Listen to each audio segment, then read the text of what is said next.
Ooh, I'm so glad you can hear me. Okay, so I have shared with you guys at home under the chat section. I shared it out with all of you, this drive.google.com.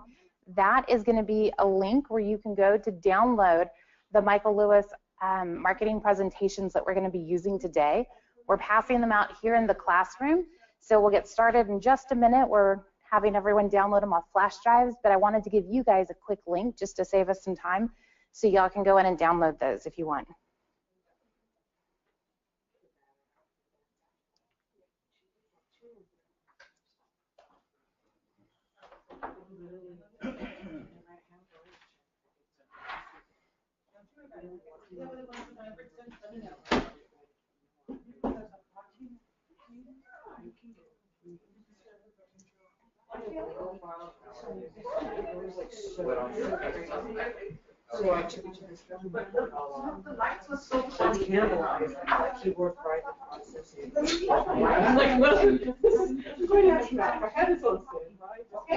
My pleasure.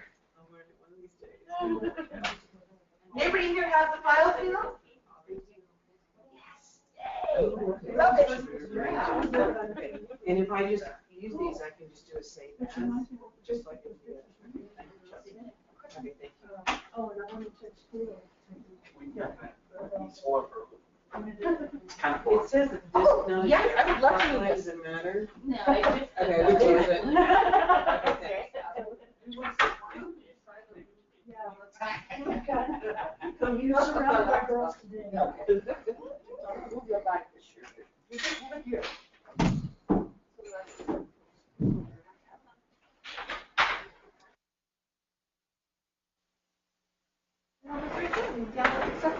Thank you, Chelsea.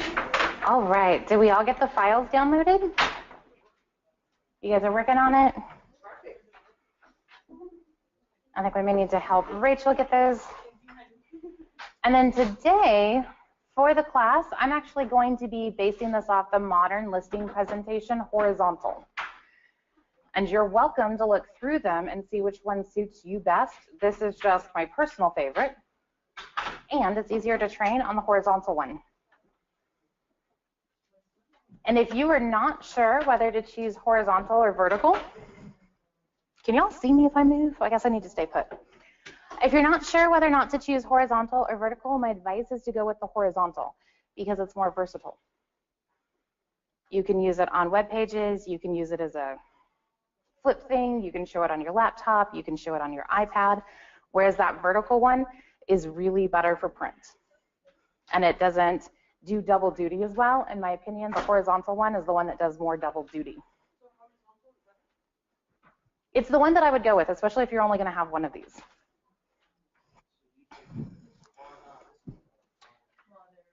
I did the modern one, which is this one up here with the red, and that's just personal preference. It's whichever style suits you best. Because I think there's a classic one, they call it a generic one, and then there's a modern looking one. I think I just like the modern one. Yes, they'll all be named horizontal or vertical in their file names. Oh, did we not get them all?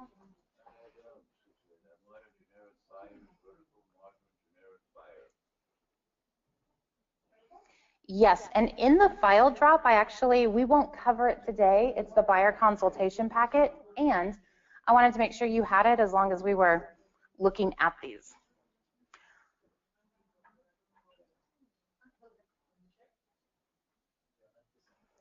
And of course, for those of you watching on the webinar, under the, oh, now I'm hearing that y'all can't hear anything. Can y'all hear me now?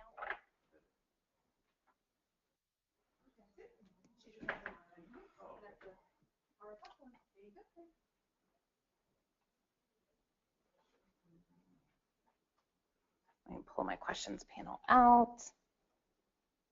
Okay, can y'all hear me again? Okay, good. So you guys can hear me, and yes, under the chat section, there's a link for you guys to download those. I also included the buyer consultation in y'all's flash drive download and in the webcast one, just so that you could see it, since it's very similar. Once you got done with this, you could also have a buyer's guide fairly easily. So I want to cover a couple different things in the class today, as the rest of you are kind of downloading those and getting them opened up. first, just going through this from sort of a tech perspective and looking at what we would need to do just to make some modifications to get it up and going. The second thing is covering some of the scripts. And while this won't be a scripts class, I have put together some of the packets and tracked down in some of the various script books where some of the explanations are for these pages. Because I do believe that there's, when you start to get to the pricing pages and it starts to talk to you about the pricing strategies, there's entire scripts that go along with those. And of course, one of the reasons we love Michael Lewis and all of their materials is they were created by people in the Keller Williams system. So they use a lot of the Millionaire Real Estate Agent and a lot of the shift tactics and even some of the items from Bold. And so they use some of those graphics in there, and then when you encounter them, if you don't have the scripts to go along with them, I think it can be a stumbling block. So I'll show you where to find those scripts and also make sure we share those out with you guys. And then thirdly, looking at some places for other materials that we might want to add in. This is fairly generic and it's a very high level view. So I'd like to show you some more local things that we can put together. And I might even do some of those on the fly here. And also, so looking at Keller Williams Heritage, looking at San Antonio things to put on there, and brainstorming a little bit and giving you guys some ideas of some more highly personalized content to be able to put in it. Does that sound good? All right, so we're going to get started. I am going to do my best to actually keep our Q&A box open up here. This is something that we don't always do when we webcast team meetings. But in case our people who are watching at home have questions, I'm going to do my best to try to watch this questions pane. And let me close some of these, because I think I can push this over and still show this. Fancy. Okay, now to make this go away. See, now I felt better when y'all were still sitting in here. Oh, Chelsea's still here. I was like, I felt better when Chelsea and Tina were still standing in here. What's up, sweetheart? I have 2 modern listings that you One will be vertical, one will be horizontal. All right. These are the listing presentations. The place where we find them originally is under the Michael Lewis Marketing Suite, which is MLMS.com, I think. The reason that I gave them to you guys on a flash drive is they are massive files. So if we all tried to download them at the same time on the Wi-Fi, we would have just sat here for 45 minutes and slowed down the internet throughout the office. But you can re-download these at any time from that website. Also, this is what the horizontal one looks like. Sorry. This is what the horizontal one looks like, right? Because it's sideways. The vertical ones go like this. And this is actually what it looks like when it gets printed out. So it makes an entire booklet. And one thing I'm not sure people realize is our copiers back in the back. That's what I used to print this one off on. And I will show you guys, because our copiers in the back will actually print on 11 by 17 paper. I don't know if any of you have ever done an 11 by 17 page. What an 11 by 17 paper means is that it's twice the size of a normal piece of paper, right? So when you fold it over, it actually makes a booklet. So this is one quick and easy way to actually get a booklet going. The other thing that we have in the back, have any of you ever used the binding machine back there? So there's a couple of contraptions up on the counter in the resource room. Do y'all know what I'm talking about? And they have those prongs sticking up. What those do is they actually make all of the holes all the way down, and then at Office Depot, Office Max, wherever, for fairly cheap these days, you can actually buy the binder combs. And then you stick the binder comb on there. Any of the staff can show you how. You stick it on, you crank the lever the other way, and instead of hole punching, it stretches those open, and then you can lay your papers in there. And then at Office Depot, Office Max, Staples, any of those, you can also get either the clear covers or different colored covers. So if you actually wanted to make a booklet that you always had, for instance, always in your car, ready to go in case someone wanted to talk, or print out several of these and use them as a pre-listing packet. So one of the things that I encounter, and some of the feedback that I get, particularly from these listing presentations and many listing presentations, is that there's some slides in there that seem redundant. So there's 2 ways to tackle this. And to be clear, one of the reasons that some of the slides feel redundant is when we do listing presentations, and we touched on this in team meeting this morning, how many people do you usually give a listing presentation to at the same time? It's still frequently 2 people, isn't it? And do they have the same personality profile? Wouldn't that be easy? And opposites attract. Y'all encountered this? The spouses, they're just opposites attract, so you've got 2 radically different people that you're appealing to. So especially if you want to use this as a pre-listing packet, my advice is to leave even some of the redundant seeming pages in there, because what it will do is appeal to the different D, I, S, and C personality styles. So even if you sat down at the table, if you didn't go through every single page as part of your presentation, they would have it in there.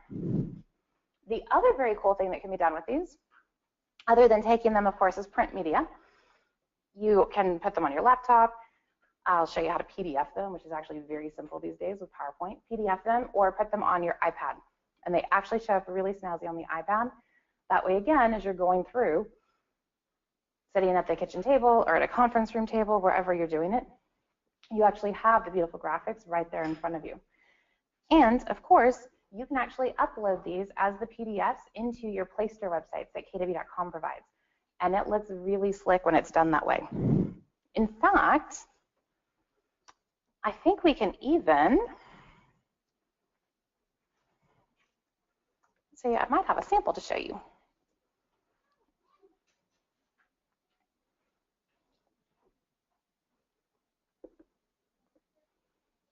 Didn't we do one of these for Sheba?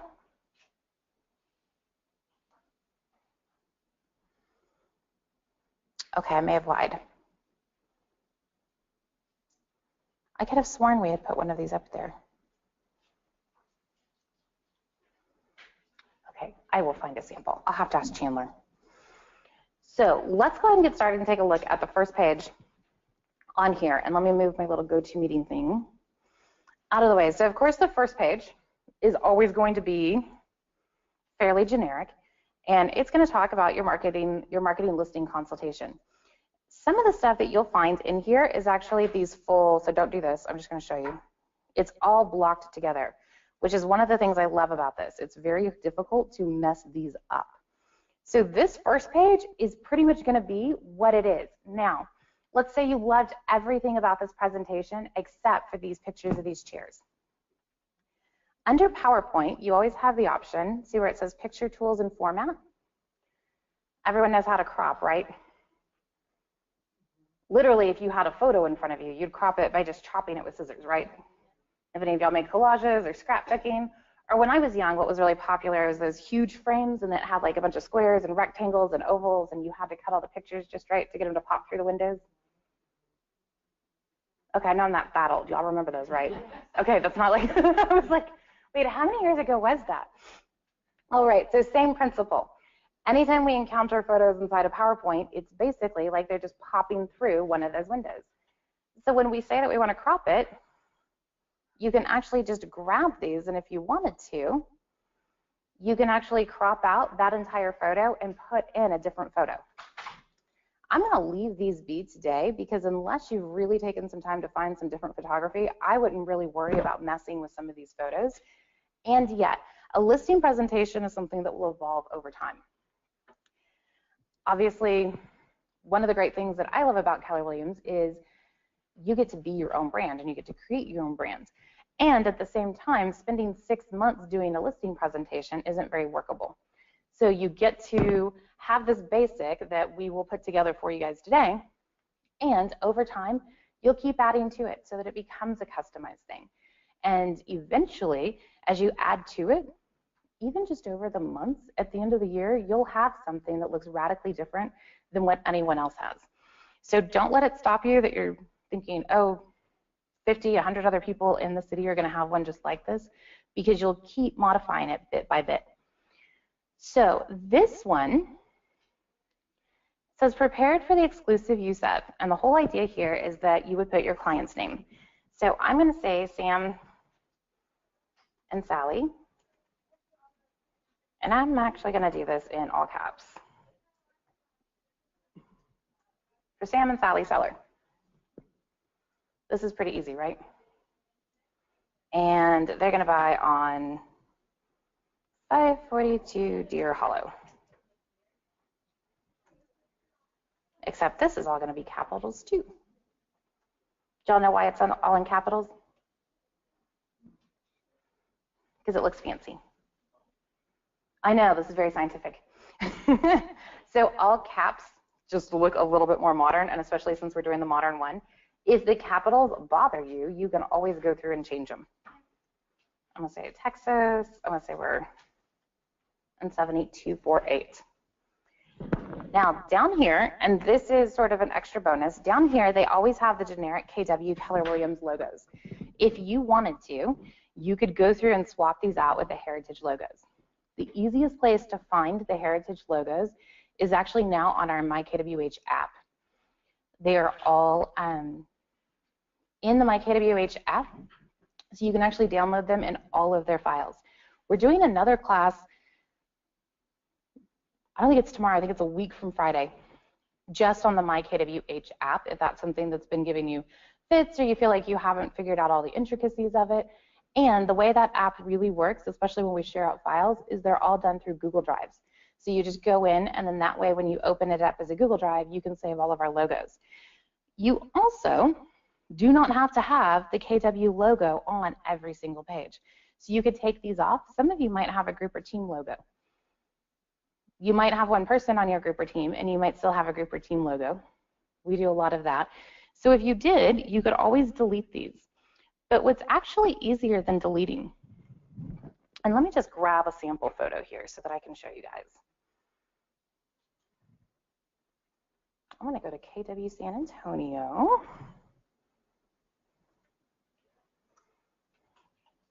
And I'm just going to save a photo off of here so that I can steal it for a minute.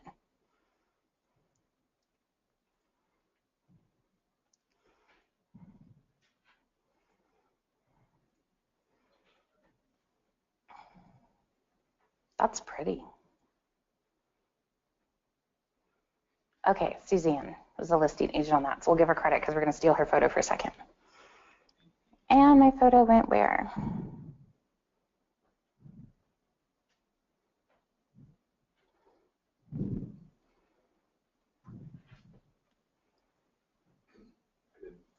It's still downloading.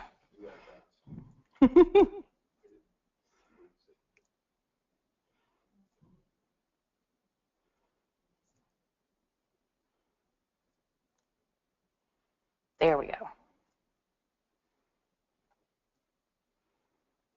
You guys can still hear me. All right, so this photo, let me show you on the big one up here. Sorry, this one here. So when we have this photo here, rather than try to just delete this out and bring another photo in it, because a lot of these photos, even when you don't see it sometimes, and sometimes it's hard to see on the screen, you'll probably see it better on your computers, they have shadows on them. Do y'all notice that? And it's part of what makes these look so slick. So if we take this photo and I go under the picture tools, I'm actually just going to change the picture. So don't delete it. I'm just going to change the picture out. And I'm going to change it to my banner here. Now, that looks a little crazy, but what we can actually do in here is change it up. I can change up the size, and see how I still have that gray shadow back there?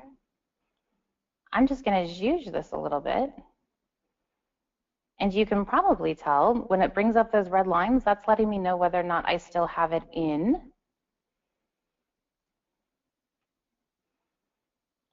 the same ratios. Now, when I click crop, I said earlier that this was sort of like when pictures are actually popping out of picture frames, because these crop marks are actually showing me where that picture frame is. So do you see how as I move this around, it's showing me what's going to show through that window? So I know that this thing is going to have to be a little bit smaller, right? And as I resize this, I can actually get it just to where it's going to show up in the shadow. And I can move this around until it pops through. You would always want to get your sizing correct before you actually crop and cut everything, right? Just like if you were going to frame a picture, you'd always make sure that it fit back behind the matting and that it showed through correctly. You wouldn't just cut a circle and hope it was as big as the matting, right? Nobody does that when you're framing a photo. It's actually the exact same principle on the computer. And this is something that PowerPoint and some of them started to do actually a couple of years ago. They used to not do it, and you kind of just had to crop and pray, or Control Z and try again and try again. So that is what's happening here if you're not familiar with that feature. So if I do that, all I have to do to finalize it is say crop. And now this could be a photo of their home, and then that would make this really customized. So I would say that's sort of extra credit. I would probably just leave a generic home in here. The next page we get to is actually about you guys. So go ahead and type in your info in here. Make sure that this is working for you. I'll give you guys a second to do that, and I'll do it up here.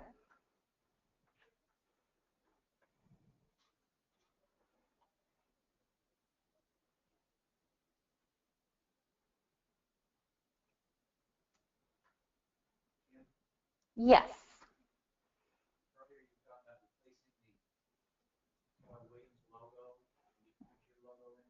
Mm-hmm.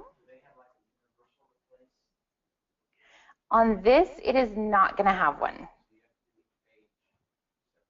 Yes.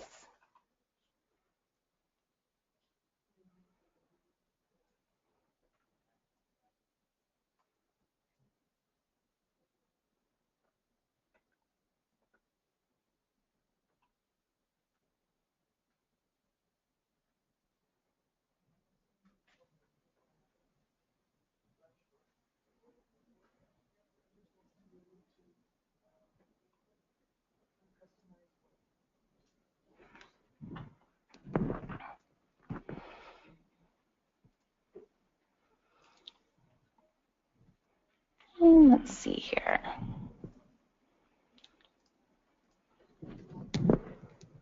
Now, I don't actually have a photo with me. So what I'm going to do is go to k2b2sanantonio.com and actually steal my photo from our site.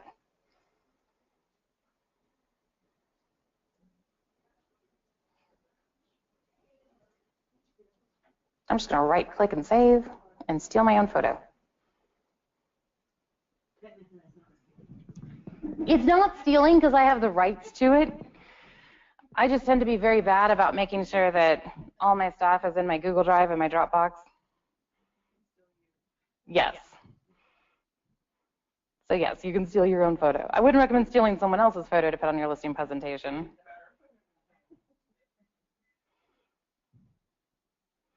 And so if I go back here,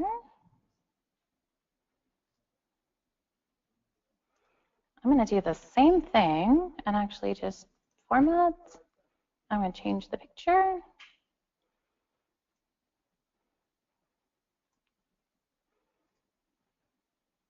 And there I am.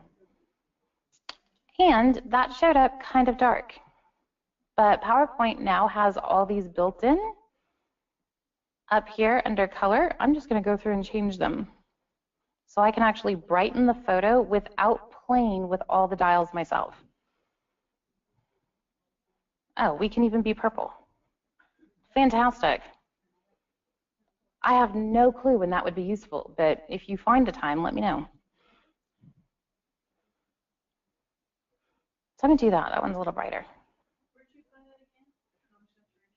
So format, and you have to be clicked on the picture. And then over here, I've got a color bar. And there's also some auto corrections too, right next to it. So it'll actually brighten these up for you. It'll really brighten it up. And if this had been a color photo, it would give me more color options where it brings out some of the rosier tones or the bluer tones. This is not real helpful in a black and white, but it would be more helpful if it were a color shot. So you're always welcome to look into those. This takes away this whole, oh, I've got a PowerPoint, I'm sorry, I've got to Photoshop all this stuff before I put it in. A lot of these tools are just built in now. and I'm a big fan of that. So another,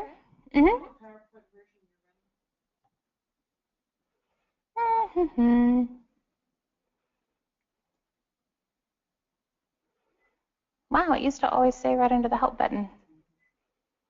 So a newer one than I think.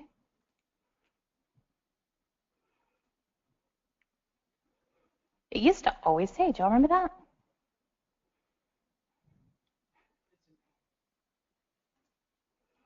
Okay, are you not seeing the color corrections on here? Is that the thing? Or you do see them? They're not on your ribbon? Let me come take a look. Let me search when you're running.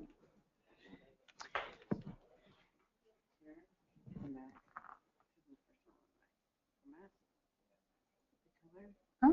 There it is. Yeah, that's it. I clicked the whole thing. It looks fancier on the Mac.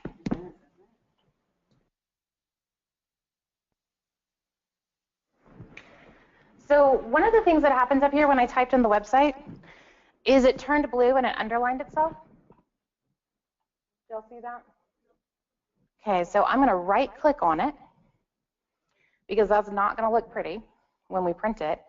And I'm going to say remove that link. I don't know if y'all have ever removed hyperlinks before, but I'm going to tell it to remove the link. And then that way, it's not going to keep doing that thing where it turns blue and adds an underline. If I ever wanted to go back and add the link, we would just go back in the same place after we right click to link, and you could actually add a link back into it. But I don't want the links because this is primarily something that I'll either show off or print out, and it looks awful. The other thing that I want to do is up here, this little box here, these were all built in California, and in California, the state law is that you have to put your real estate license number on all your marketing. So I'm just going to click so that I get all these little dots that show up, and then I'm going to hit delete because I don't like that. I guess you could put your license number in if you really wanted to. And then I'm going to come down here, and I'm going to put the office address. And you guys are all putting your cell phone numbers, right? Don't put the office address. I'm sorry, the office phone number. You always want people to call you. 120.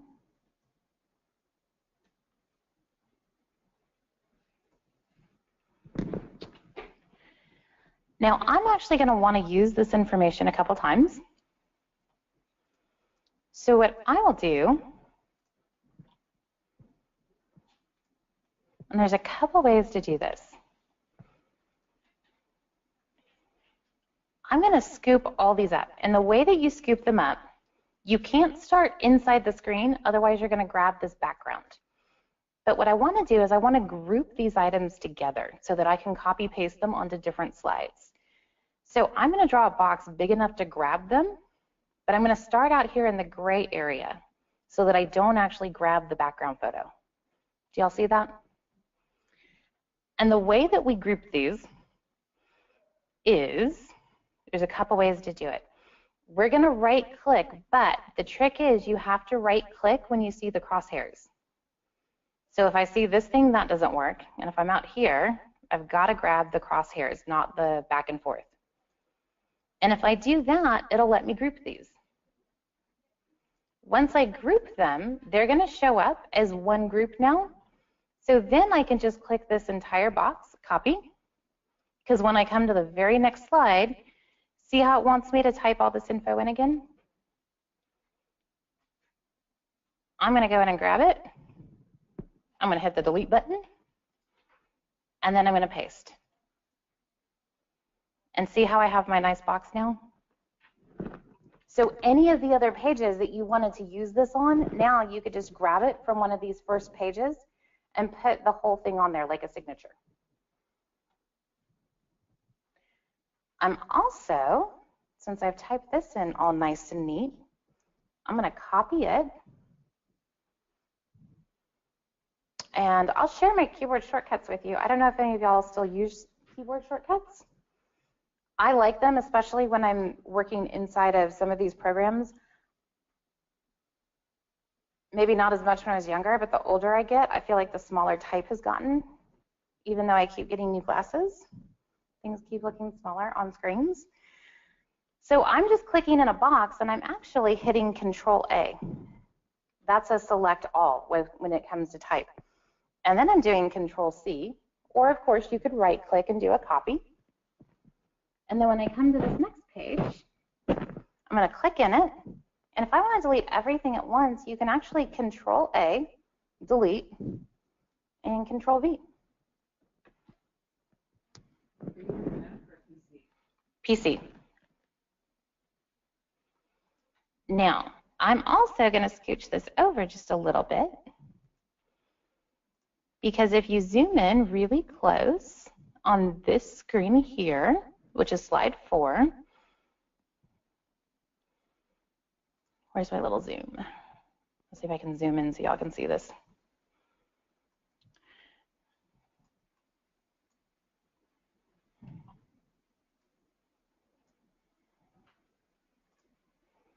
Okay, Deb, yes, you can replace them all with the Heritage logo, or not every slide technically has to have the KW logo just to be compliant. You would want it on the first page, definitely on there, at least on the first page.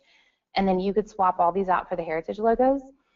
I don't know that it's going to be the end of the world if it shows KW Keller Williams, because you would usually include a card. Personally, I would put Heritage because I am a big fan of distinguishing the brand. And when I show you guys the market graphs in a minute, that might make a little more sense. And the reason that I zoomed in over here is, you see these gray dots? So one of two things, you can either get your little mouse and grab those dots, which is sometimes a nuisance. You can move those. And this is just because it's trying to look fancy and modern. If those gray dots just give you a bunch of fits, my advice would just be to delete them. Like, it's going to be okay if there's not gray dots there. But you'll either want to delete them or space out your info here so that it fits in there. And those are going to be one of those things that isn't going to show up as well until you print it. And then you're going to be trying to figure out why there's these random dots. I have had this moment.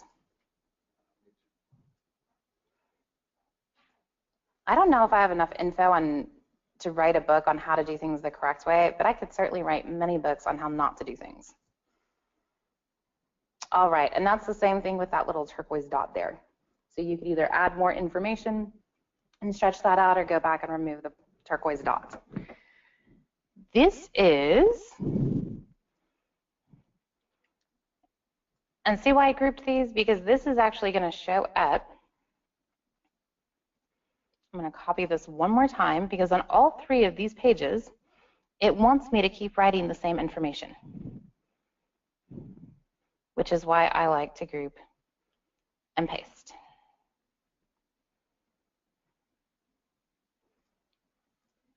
I guess I should have copied the correct.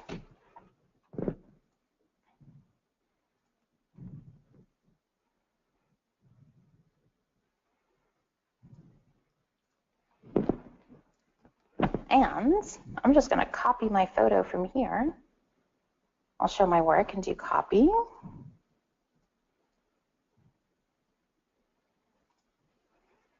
And this one, this is why I do the change photo, because if I just bring myself over here, I always end up resizing myself and I look weird. So let's go back and do this the correct way. I'm going to change out my photo. Make myself brighter. Make myself really bright. Oh, that looks awful. All right. So these 2 pages, on page 4, all this type in here, again, it has space for your client's name. So we could say, what did I call them? Sam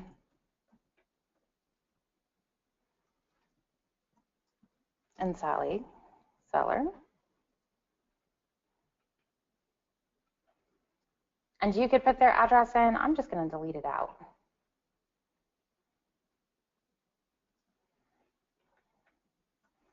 And I'm going to make this a little bit more personal. So I'm going to say, Dear Sam and Sally.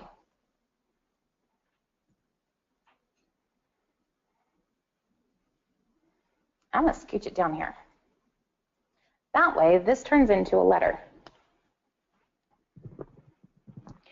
It says this is where you type your personal message to your client. So what would you type in here?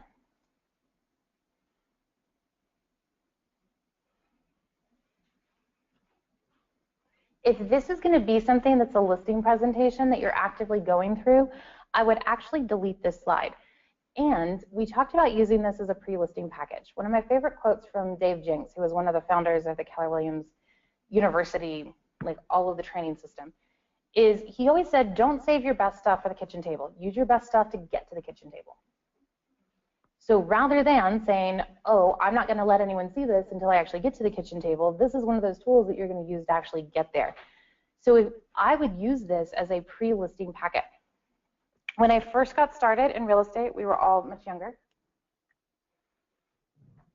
And that was in maybe 2002.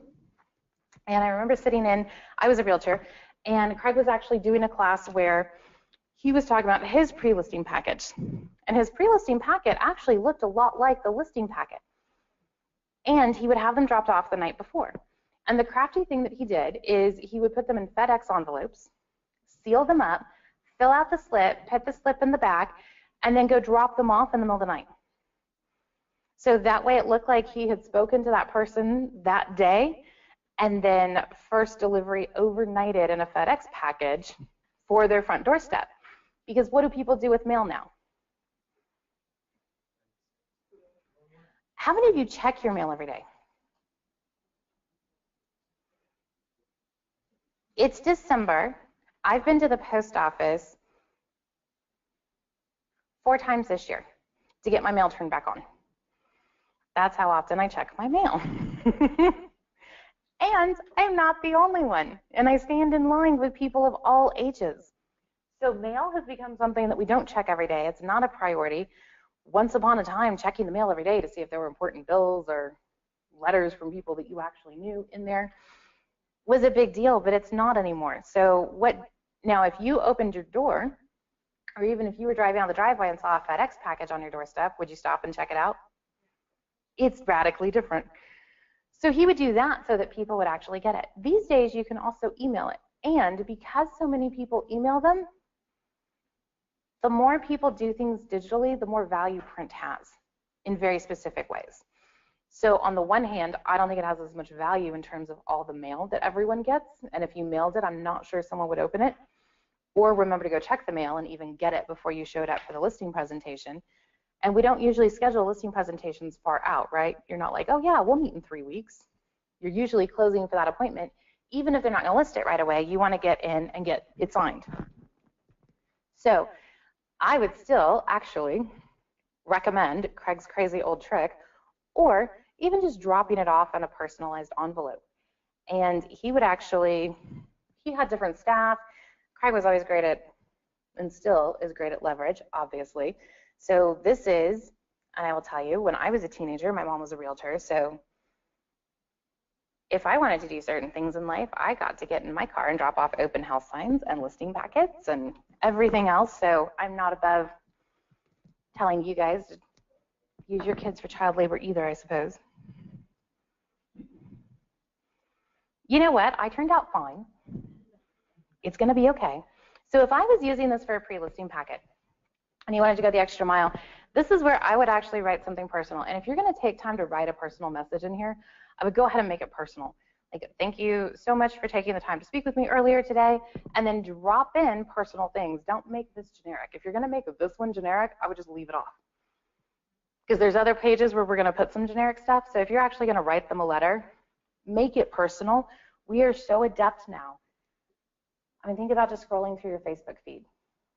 Add, friend, add, friend.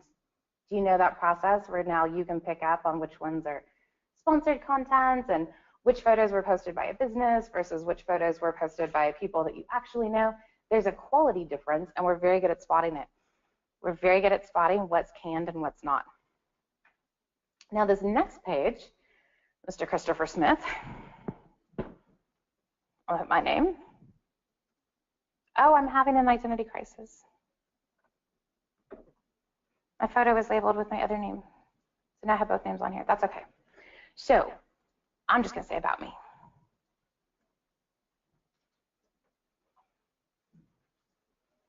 I'm actually not having an identity crisis. I changed my name back after divorce, so I'm not just making up a random new name. So about me, this is where you would type in your bio. And this is where I feel the many agents fall apart. This is where I find out how shy you guys are. Because usually I never think of realtors as being shy until we start asking them for bios for their KW San Antonio thing, and then all of a sudden you don't have a thing to say. Have y'all experienced that moment? Okay, so ideas for bios.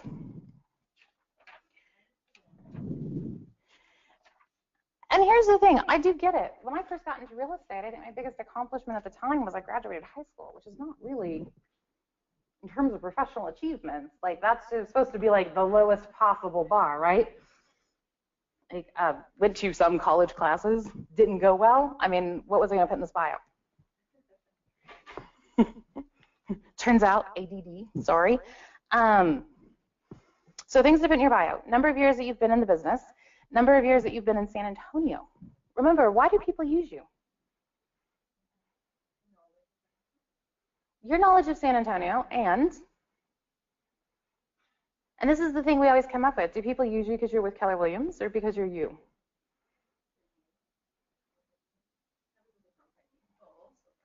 Yeah, and there's 11,000 people in the city who have a real estate license, a super key. I'm assuming the majority of those also have a vehicle.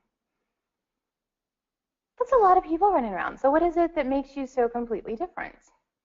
And I would argue that most people will choose to use realtors, even if they go with a very high-end realtor, or someone that is on every Platinum Top 50 and Business Journal list, and all of that is amazing. I love being part of a company where we have so many people at that level so that we can learn from them and share that knowledge. And yet, that's not what has to go in the bio. The bio is a chance for people to connect with you. And this is where we start to find so many things got so corporate, especially in the late 90s, early 2000s. The backlash is Facebook.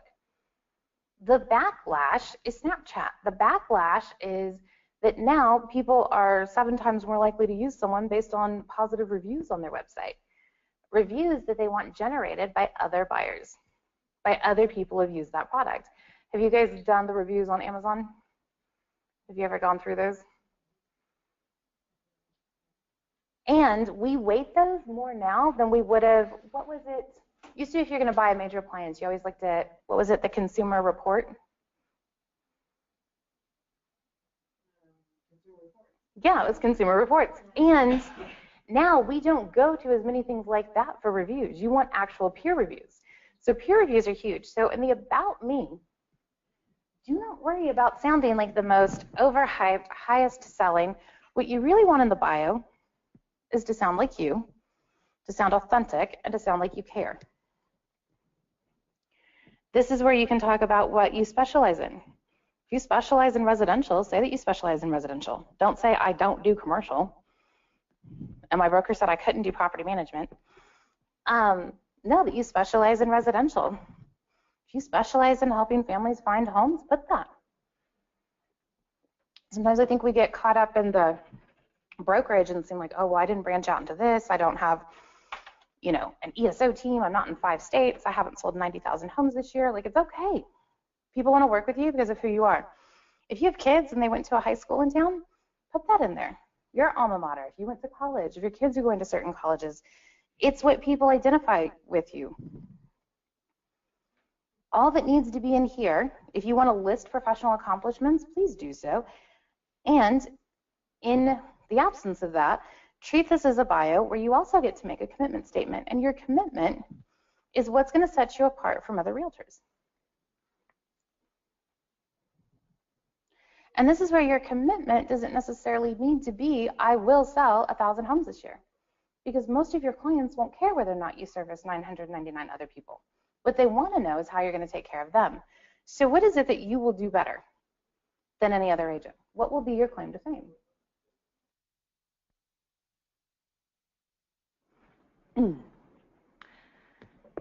And it might be that you're going to be honest, you're going to be trustworthy, that you'll have integrity, that you will look out for their best interest. And some of this seems very, those are the things that you think about, and then you're like, well, no, surely I need to win my Pulitzer writing my bio here, and you don't. Just make a genuine statement. Make one that you will back up, though. It might be that you specialize in a certain area, and if that's the area that this listing is in, fantastic. Tell them why you got into real estate. Why did you get into real estate?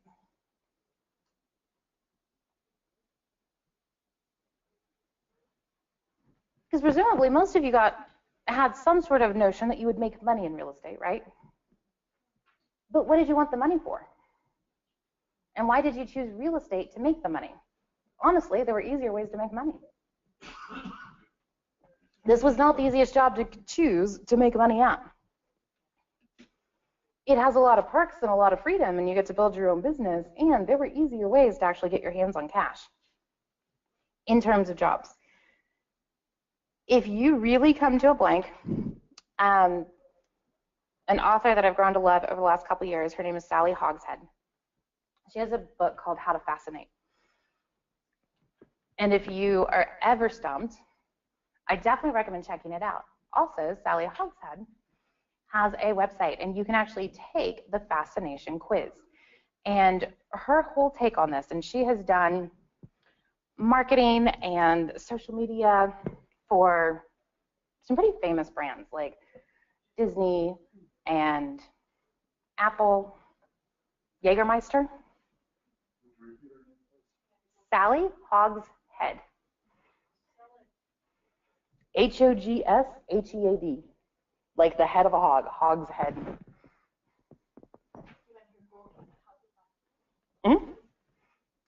It's called How to Fascinate. And she has one that's you personally how to fascinate, and then there's a brand fascination book that she has. And she really breaks it down, and there's a whole quiz that you can go through. And what she breaks it down, and I love the way that she breaks this down, because she says what makes brands fascinating isn't necessarily that they choose something that nobody else has chosen. You know, Apple's an innovative tech company. Well, they weren't the first, and they're not going to be the last. There's lots of innovative tech companies. There's lots of high-end innovative tech companies. That wasn't unusual. Same thing that you guys go through with so many other realtors. Loan officers run into that. Planes run into that. They all basically have the same plane. I don't know if anyone's noticed. Like, you go to the airport, and there's not like two radically different space age looking jets out there that came from the Jetsons. It just doesn't happen. They all basically have the same thing. So what is it that makes a brand so much different? And she says that it's basically by sloughing off the fluff, finding out what it is that makes you you, and finding out what your big traits are. And she narrows it down to 2 as you go through the brand fascination. And so she'll narrow it down to these 2 traits, and then gives you all the words that go along with them. So if you come back and you're an innovator or you're edgy, she actually gives you a list of like 20 or 30 different words that you'll find in marketing and branding. And then she tells you what colors are associated with them. And so if you are at a complete loss, it's one of my favorites in terms of just getting some ideas or the kinds of words in case you're not a walking thesaurus. That's okay. You can still do very well in real estate. It's not one of the requirements. And she gives you all the words that you can use and also how to capitalize on that.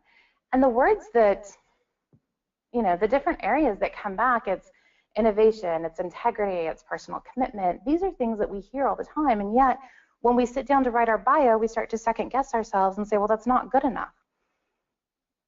But at the end of the day, what is it people want most out of a realtor?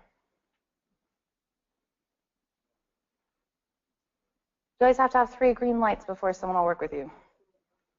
They have to like you, they have to trust you, and they're going to have to think that you can help them. That's really what people are looking for.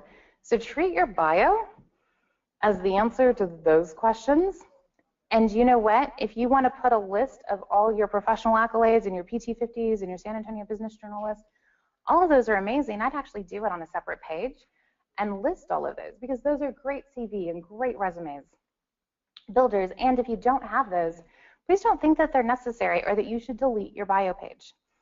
Because if you delete the bio page, you did just delete the one thing that actually makes you different than all the others. So please don't delete yourself. It's not a good business move, especially since you're in business for yourself, by yourself. Please don't delete you, because then you just deleted the whole company. Leave the bio in there, and when in doubt, make someone else interview you for your bio. That is actually a tip that I picked up from a friend who does a bunch of social media stuff, is make someone else interview you and write down your answers. So when someone else starts asking you what you do, what you care about, what your hobbies are, and then you start having a conversation, just record it on your iPhone, and then you'll get those sentences back about what it is you do. Because some of us do. You sit down at the blank slate, and then suddenly it's like you aren't even literate anymore. Have you all ever had that moment? It's like you feel like you can write and talk and that you're a reasonable human until you look at a blank sheet of paper, and then it all escapes. All right. So marketing. There are a couple things in here. So staging is a big one. These, of course, are beautiful photos. As if you've had listings in the past, especially listings that match up to each of these themes, for instance, staging, I would start swapping these out with your actual listing photos. We're very good at telling which homes are in San Antonio and which aren't. Have you guys seen, there's like all the Facebook feed content providers now, and some of the agents have them. It's like, hey, how do you feel about this log cabin? And you're like, great.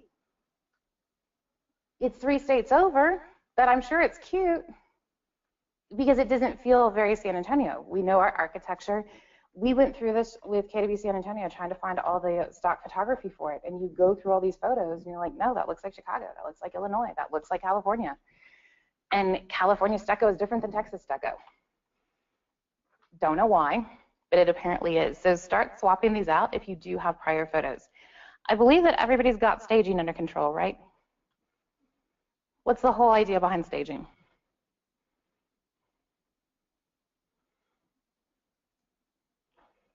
Okay. Pristine. Appealing. Oh.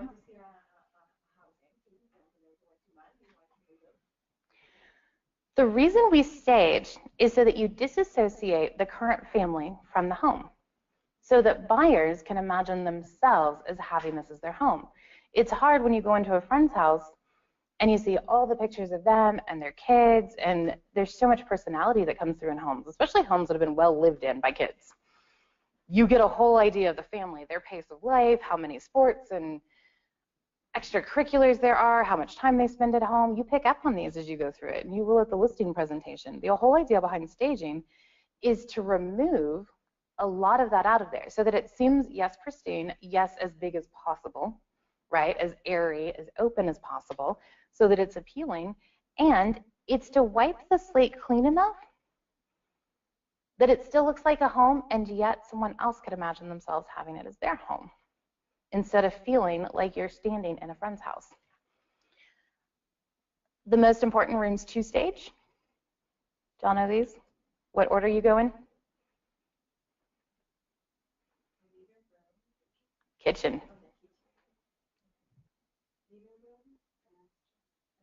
Kitchen, then the master, then the living, and then the dining. So if you have to choose, if they're not going to be able to stage the entire home, or they're not going to be able to declutter the entire home, then yes. The kitchen, especially since now the kitchen usually has the kitchen nook attached in it, or the kitchen, like one of these breakfast bars or island, things like that, and the great room is all put together, and you want these to look as big and clean and usable as possible. So this is the idea behind staging, and this is where when you do get to the listing presentation, you let them know you're going to take a quick run through the house. No, they do not need to go with you for 3 hours and explain where one kid hit their head, where, yes, we can get the carpet replaced, that's the dog's favorite spot, and all these things that they tell you about the home. Just let them know it's okay, you're a professional, you look at homes all the time, you can just run through the home real quick, And then afterwards, when it's time to market it, you can come back and they can give you a good tour of what they find their best features to be in the home. So that'll give you an idea of what kind of staging is going to need to be done so you can have the conversation up front. And it's not that they're cluttered, that they're yucky. It's not that they're dirty. It's that buyers need to be able to imagine themselves. All right. Everyone is having professional photos taken at this point.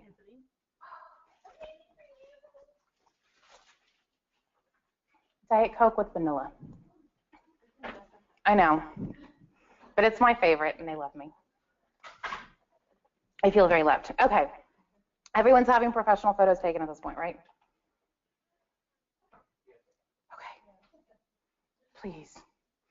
I believe that I could actually make a very sincere case in court that you are not doing your fiduciary if you're not having photography done professionally at this point in the game. Print media. This is always a fun section. So when we talk about print media now, how many of you still do print media? Okay, so that wasn't a lot. How many of you do flyers? Would you still do a property flyer?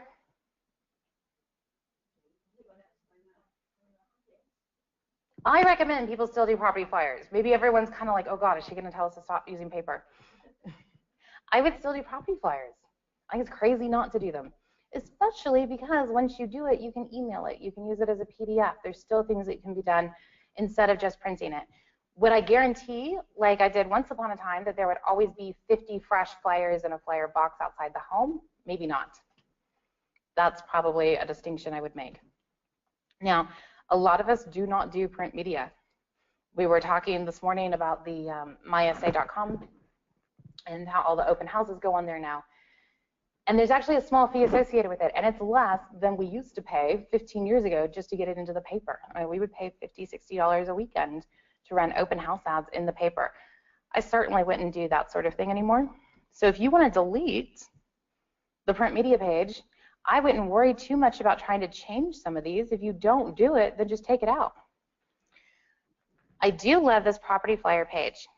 And what I will say, these brochures that they're showing here, and this flyer that they're showing, and these just listed, just sold cards that they show, these are all part of the free Michael Lewis Marketing Suite packet or website. So you can actually have these cards.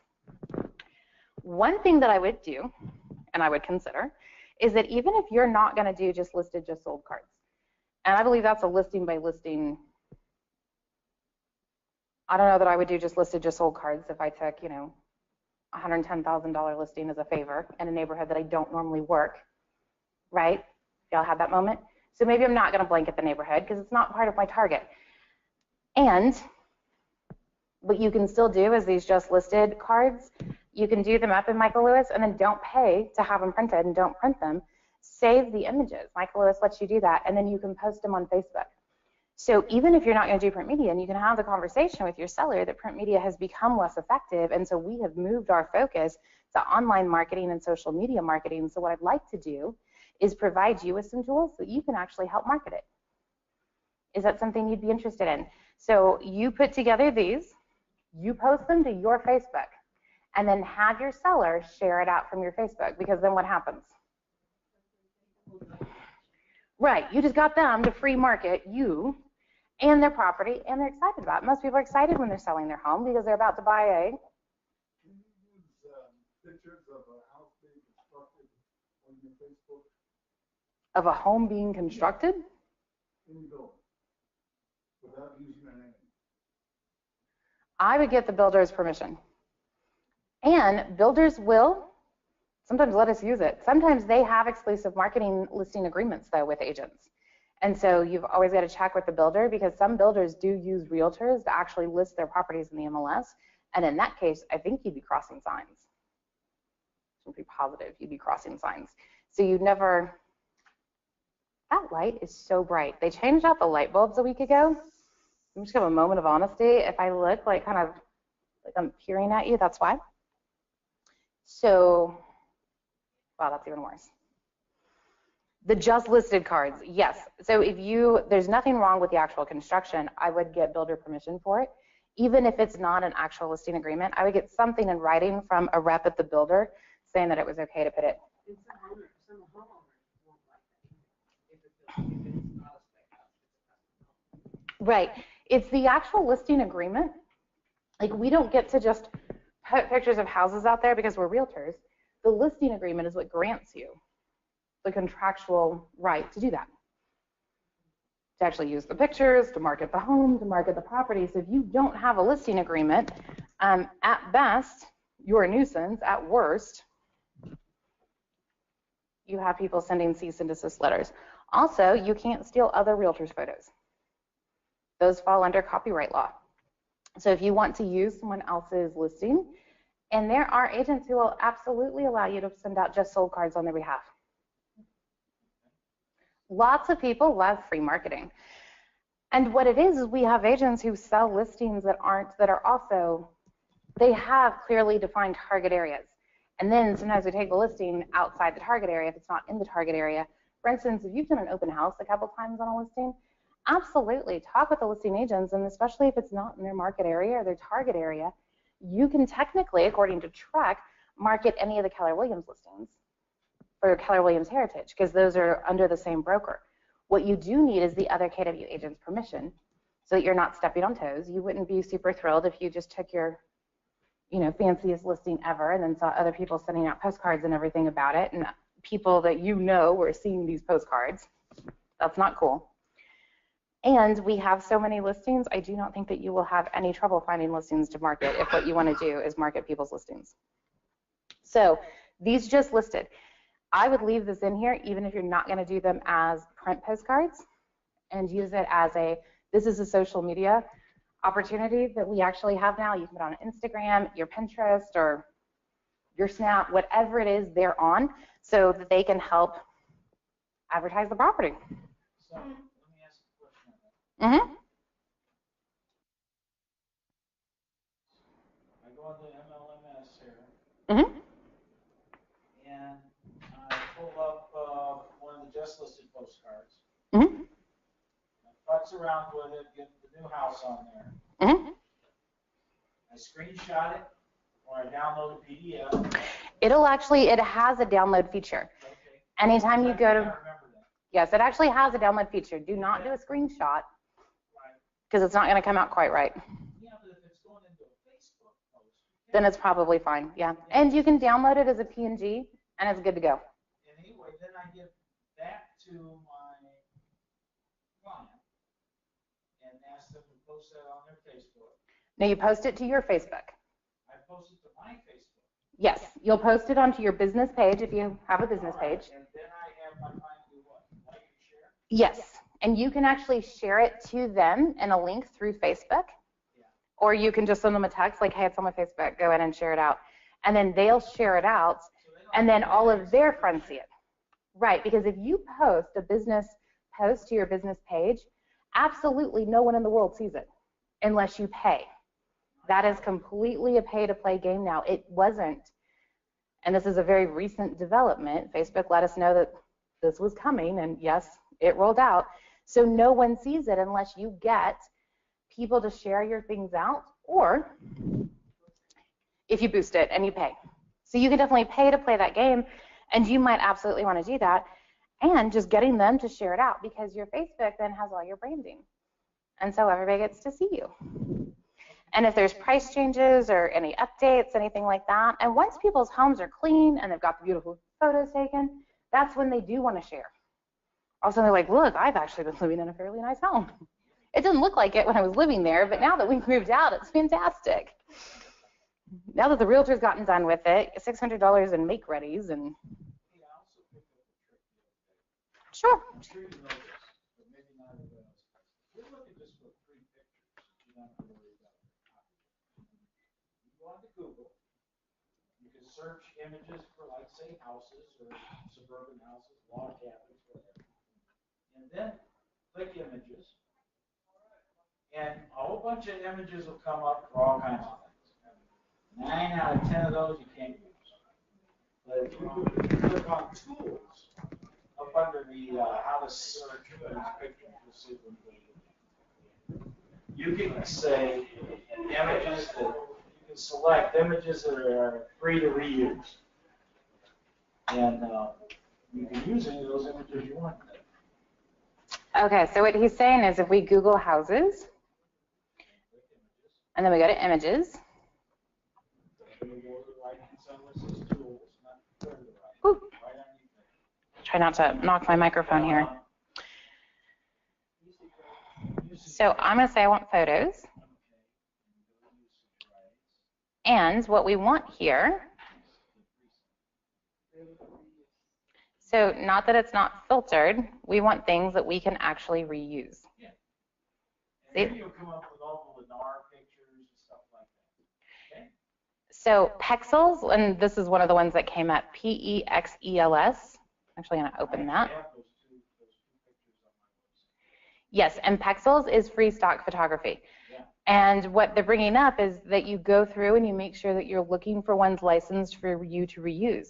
Because a lot of images, if you just Google, and we've actually had this before, where if you just Google and steal any image you want, just because it came up with Google doesn't mean it's free for everybody. And it turns out sometimes those pictures are owned by people. Sometimes they have attorneys. They do send us cease and desist letters. We've been sued over photography before. They're not big lawsuits. Pixabay is another one that's coming up. Yeah, you're right. So, This time I went ahead and do Pixabay. Pexels Or there's other sites also. and Pixabay, these are two where a lot of the KW San Antonio images come from. Okay, so let's get back on to, thank you for adding that. So technology-driven marketing. If we were going to use these, everyone knows how to move slides in PowerPoint, right? Would you go whoop? And I would actually probably just say, I'm not going to commit to print media. That's a conversation I'll have with listings.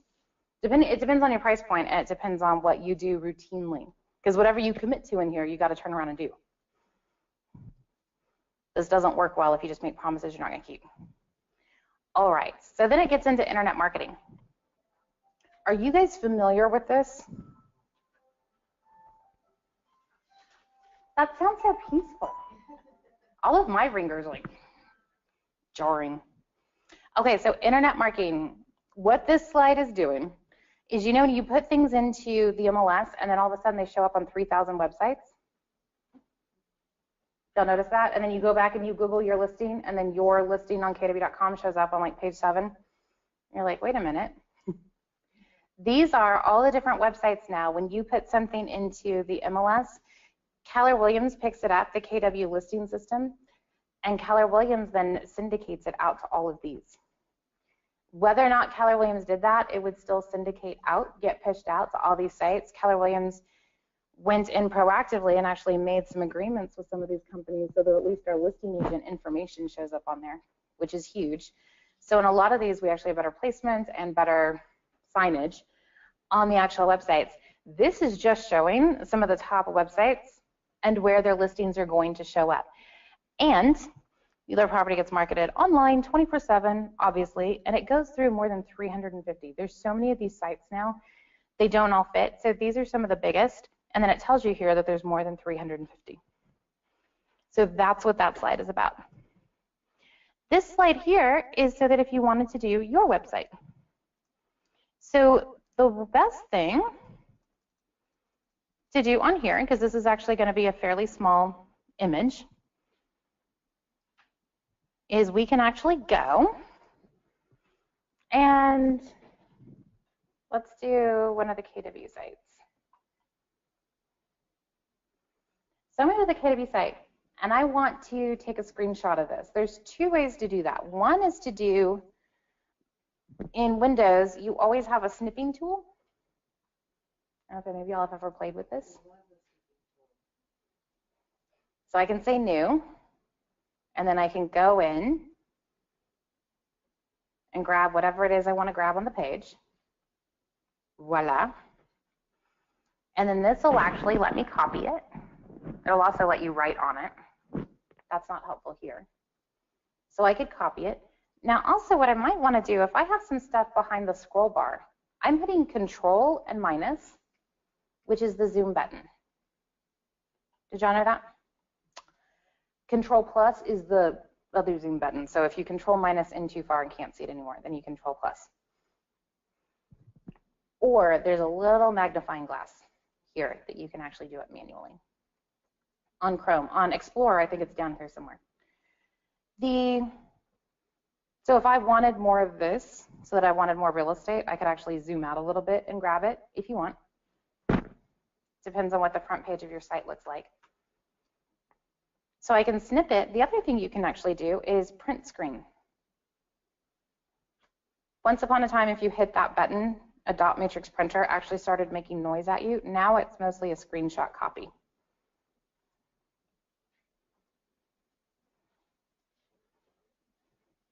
You guys are a tough crowd today.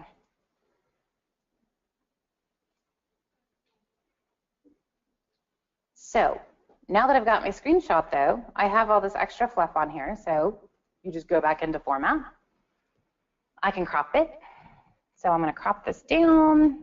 I'm going to get the side of that house, top of my logo. And I wouldn't do this. Please don't do this with kw.com. Use your personal photo, your personal site. You can use KW. I would just use yours. I'm going to crop out all this stuff we don't need.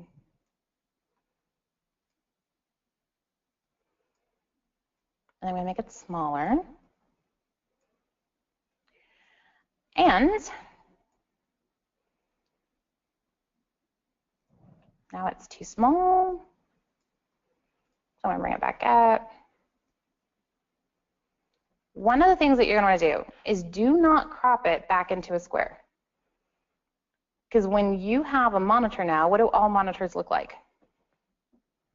Monitors used to look like this, and now they look like this, right? You want this to still emulate the idea of a widescreen monitor so that your website feels modern. If you bring it back down to a square shape, it's going to feel old school. So leave it in kind of that widescreen. So don't make it too squarish. Leave it so that it is reminding you of like one of those beautiful widescreen televisions. So when you get it the way you like it, you can actually put this up here. But this kind of looks crummy. So what I'm going to do up here under this format is I'm going to give it a drop shadow. And then I'm going to crop it one more time because I still have some writing up top.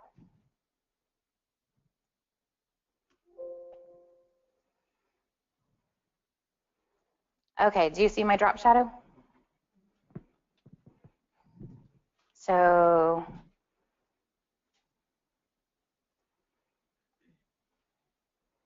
oh, your image. That looks awful. Okay, blurred edges. That looks very 2004. I like the one here with the drop shadow. It will also round your edges for you. And there's a couple other ones down here. All of these weird ones where it fades out, that just looks old. That's not awful, but it's not my favorite. This looks very PowerPoint, circa 1998. I would skip that. As do these huge boxy frames. Don't do the huge boxy frames, is my advice. If you want something that looks fresh, like the simplest possible drop shadow is going to be the way to do it. And it automatically does it for you. So it added a little shading there, especially when it prints out, it'll look like it's popping off the page a little bit. And then it made it look a little bit crisper, unless like I just stole a page off the web, right? All right, so once you've got your site on there, you change your site name, whatever it is, kw.com. If you don't have your own domain, Chelsea can help you get that set up, Chelsea or Chandler. Facebook, you're going to want to grab your business page here for Facebook. And when you were actually talking about social media and the idea that you're on Facebook, if you don't consistently boost your Facebook and you don't consistently post to your business Facebook, then use KW San Antonio's Facebook page in the listing presentation. Because then when they actually go to it, it'll look very snazzy. So if you hardly ever touch your business Facebook page, that's a problem for another day. We can't really fix that here. And just use KW San Antonio's, that way you get that really great screenshot in there. Individual property website. You actually get, through your Playster sites, every listing you take, have you ever seen these? Every listing you take, it actually puts together a web page for you. What it does not do is automatically give you 1234mainstreet.com, though it can be configured to do that. So when this is individual property website, what Playster will do though is it does give every single listing every Keller Williams agent takes its own landing page. So let's find, does anyone have a listing they can look up?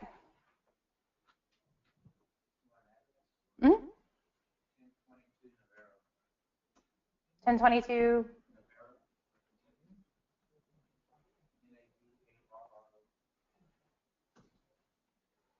And I want this in San Antonio.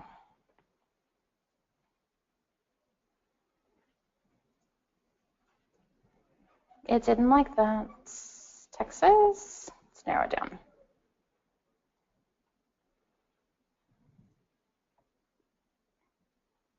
Did I spell it right? Navarro. In Texas.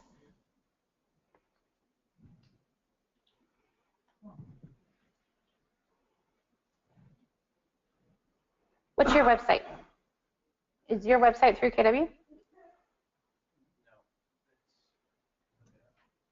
Actually, here's the way to do this. I want to get clever. Go to home. I'm going to go to agents, because if it's up, let's see.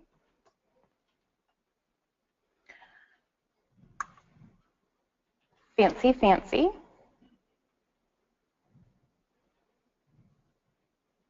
All right, so here's 1022 Navarro Street. So this is what your listings look like on KW San Antonio. And KW San Antonio will take, you can actually alter in the back end on KW San Antonio, it will actually take some really huge high-res photos. And so when I actually brought up that other photo on the homepage,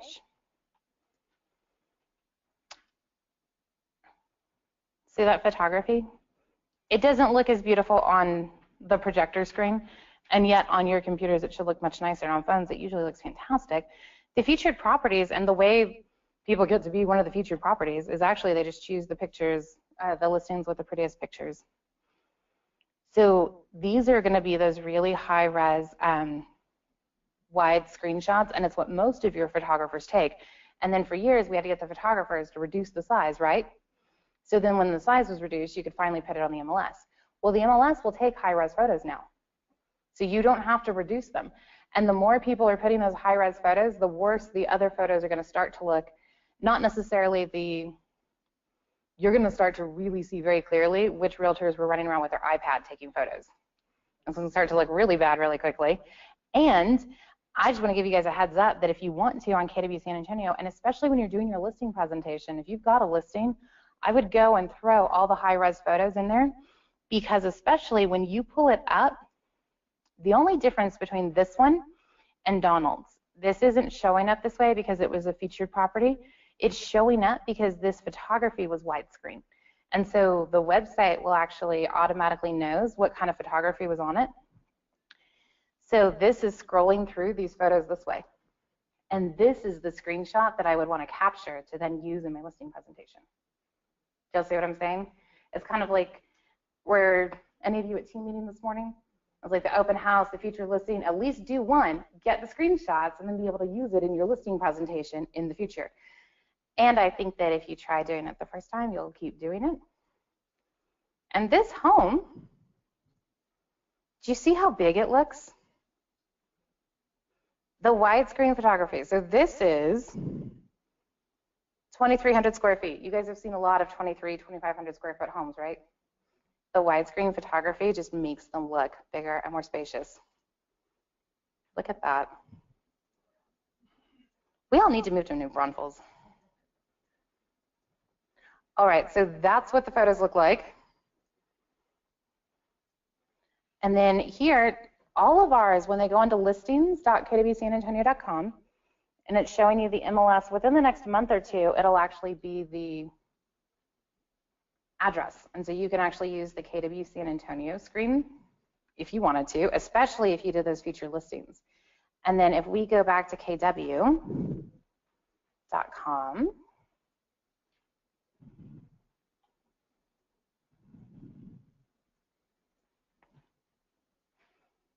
it is not pulling that up. We'll have to look into why that is later.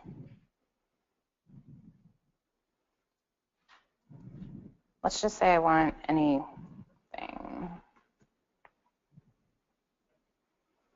You could always grab a screenshot of one of the properties from here. And if you do it from your website, she always has amazing photos.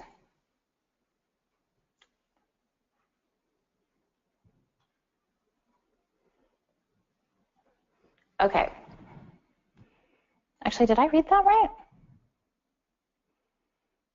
These always say on here who had them listed. Am I not seeing it?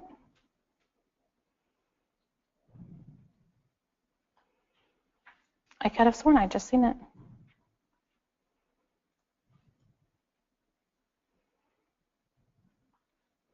Oh, Kim Hell. That's who I did open houses for when I first got licensed. All right. You can take your screenshot, and if you get clever, let's take a screenshot of our website here. But I want to make sure that we get a good one. So we'll go back to Navarro. Let's pick the pretty page, because I actually want the front of the house.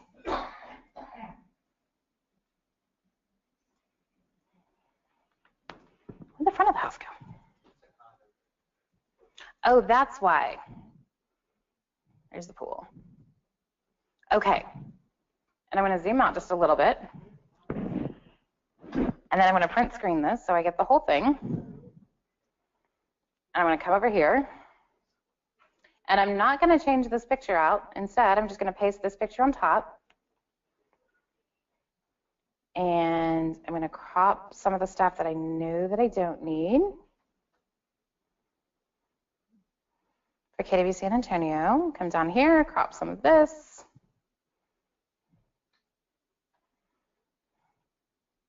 My mouse is jumping around.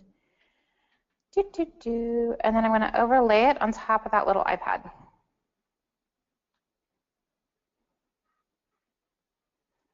See how that's going? And I'm going to crop this so it shows right up like it's on the thing. Voila. So now it's actually in the Mac. So rather than try to take this thing out, I just wanted to leave that computer there and then put the screen on top of it. So now it just looks like you're going to that website. This next page talks about open houses. You probably do open houses, or you have someone do open houses. This actually breaks down different ways of doing open houses. I would leave it in here and let them know that we'll start with level 4. In this type of market, that should be more than adequate, and then you can move up from there. Why Keller Williams? These are some of the pages that get a little bit redundant. And if you are sitting down across from a table with someone, I believe that going through all of these would be absolute boring overkill. I'm just going to be honest at this point, apparently. Pick one that you do like, maybe, at most. You can also start to swap some of this out with Keller Williams information, or sorry, with Keller Williams Heritage, or I'll show you on the end where you can actually start to build some of your own. I just don't know for most properties in San Antonio that people are that excited about some of these. It is fun that we're huge. It's fun that we're #1. Now, what I will say is some of these awards and honors, if you're going to use this as a pre-listing packet, I would be more inclined to leave more of these slides in especially for your high Cs, because what do high Cs love? They love details, and also high Cs place high value on professional accolades. Ds do as well, because they're actual achievements. These are hoops that you couldn't buy. You actually had to do something, especially the awards and honors on here. So feel free to leave those. You're associated with the best.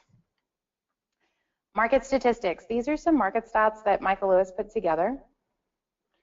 This shows you where buyers find things, so online website. A nice thing about this is if you still have buyers who are concerned that you're not doing ads on TV, that you're not doing all the real estate home books, they're still out there. This is a great graph to go through that this is why we don't do these things. If you're not going to explain it, take it out of the listing presentation and leave it in the pre-listing packet. Inside of here, people want detailed property info and they want property photos. This is great too if they don't want to do the staging. They need to do the staging because you need the photos. You need the photos to look amazing because there's so many amazing photos out there. This graph is going to be what buyers want the most from their agents. This is the graph that you would use, especially if you're going to use some of the bold scripts, and I'll show you where to find them, that what the reason to choose you as a listing agent is because you are an agent who actively seeks buyers, rather than just doing a sign in the yard, putting it in the MLS and praying, that you actually go out and do your actual fiduciary. Because so many realtors go and they list the home and forget that their actual fiduciary was bringing a buyer to the property. So if you do use that script, or like start using that script, this is one of the reasons it's amazing, because it says 50% help finding, 50% of buyers want help finding the right home to purchase. And the next slide will actually talk about how buyers found their agent. This is really fun because they get referred to realtors. Most people do business with you, because you were referred to them. And when you look at how many homes you sell per year, and also that you will market it first to Keller Williams Heritage, 1 in 10 properties in San Antonio is selling through Heritage now. 10? In San Antonio. In New Braunfels, it's closer to 1 in 6. Did this MLMS marketing presentation. Mm-hmm. I looked at all that national KW stuff that you were talking about, and I agree. It's a little overkill. Why?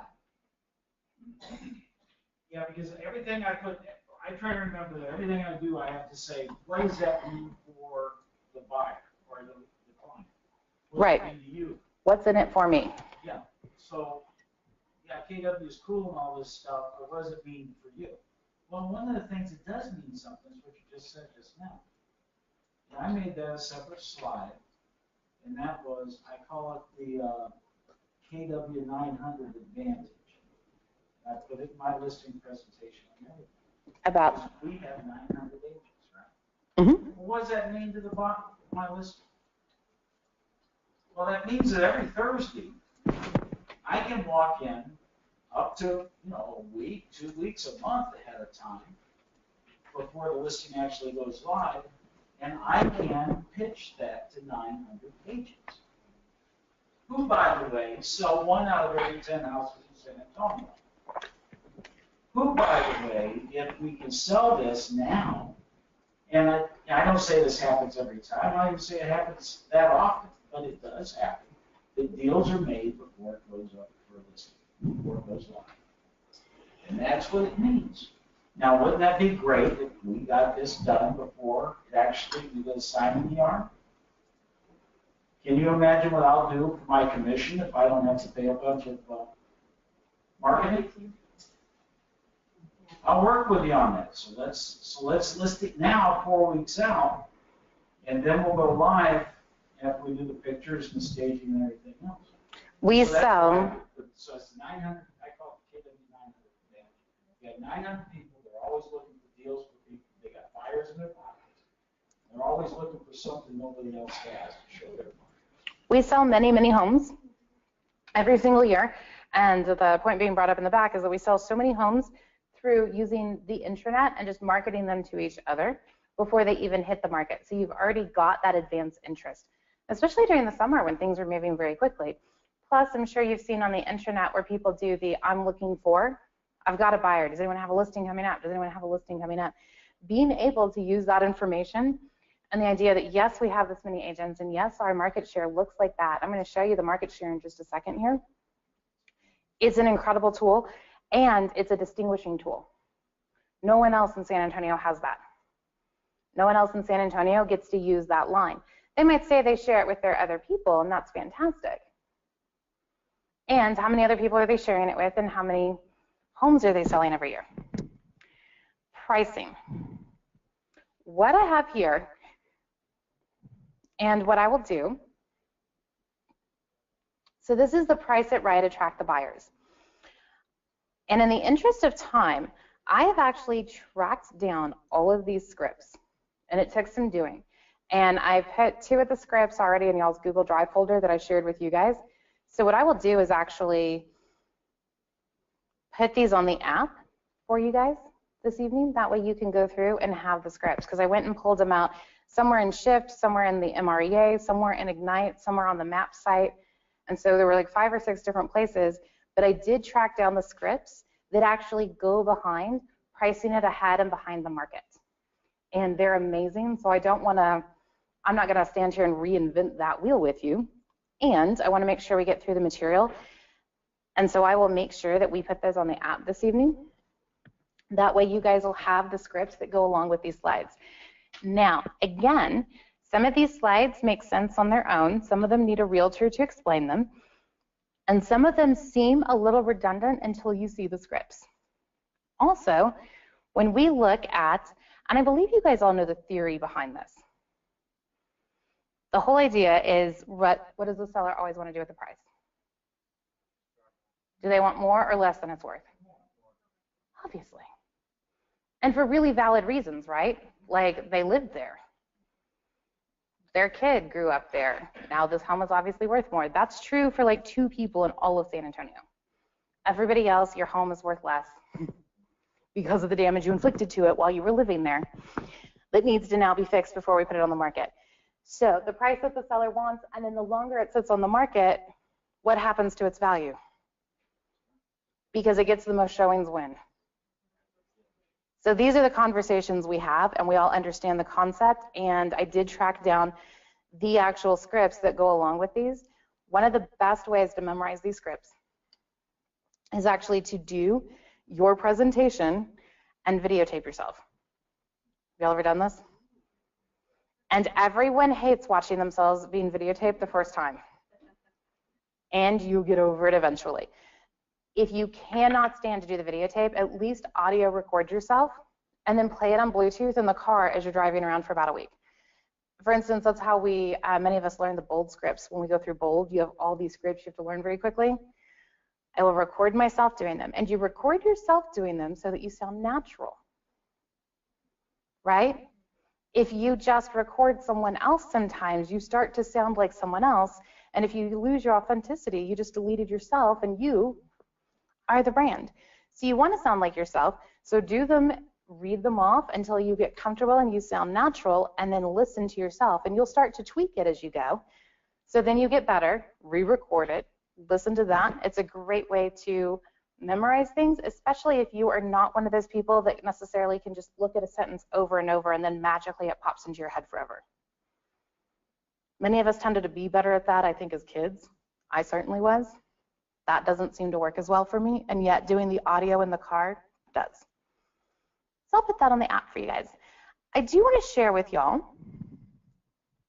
because it goes through and explains all of these. These are actually updated versions of the shift graphs. And when they have the most buyers, why the buyers won't write the property, all the scripts about sellers using their home, or I'm sorry, showing agents using that home to prove why they need to buy another home because this one's overpriced, so they just need to go ahead and write the deal on the home that they do that is priced correctly. All of that is broken down in these bullet points. I love the graphics in this, and I think that you guys having the scripts that go behind it will make that tremendous. Something to add on here. Those of you who were here this morning for team meeting, or maybe watched team meeting online, They talked about the fact that we put all of our, not all of our, but that you can put your listings and your open houses on mysa.com. So if I go to mysa, and it's going to be their homes,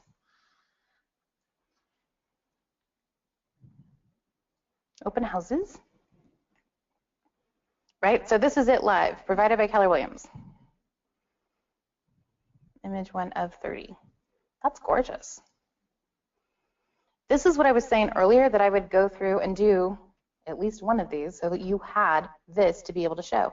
And when you're done at the end of the weekend, when they take this down, MySA does provide us with the Google chart of the visitors for each day. So you get to show how many visitors saw it on here, and then how many visitors landed on KW San Antonio from it, and if they went somewhere else after that.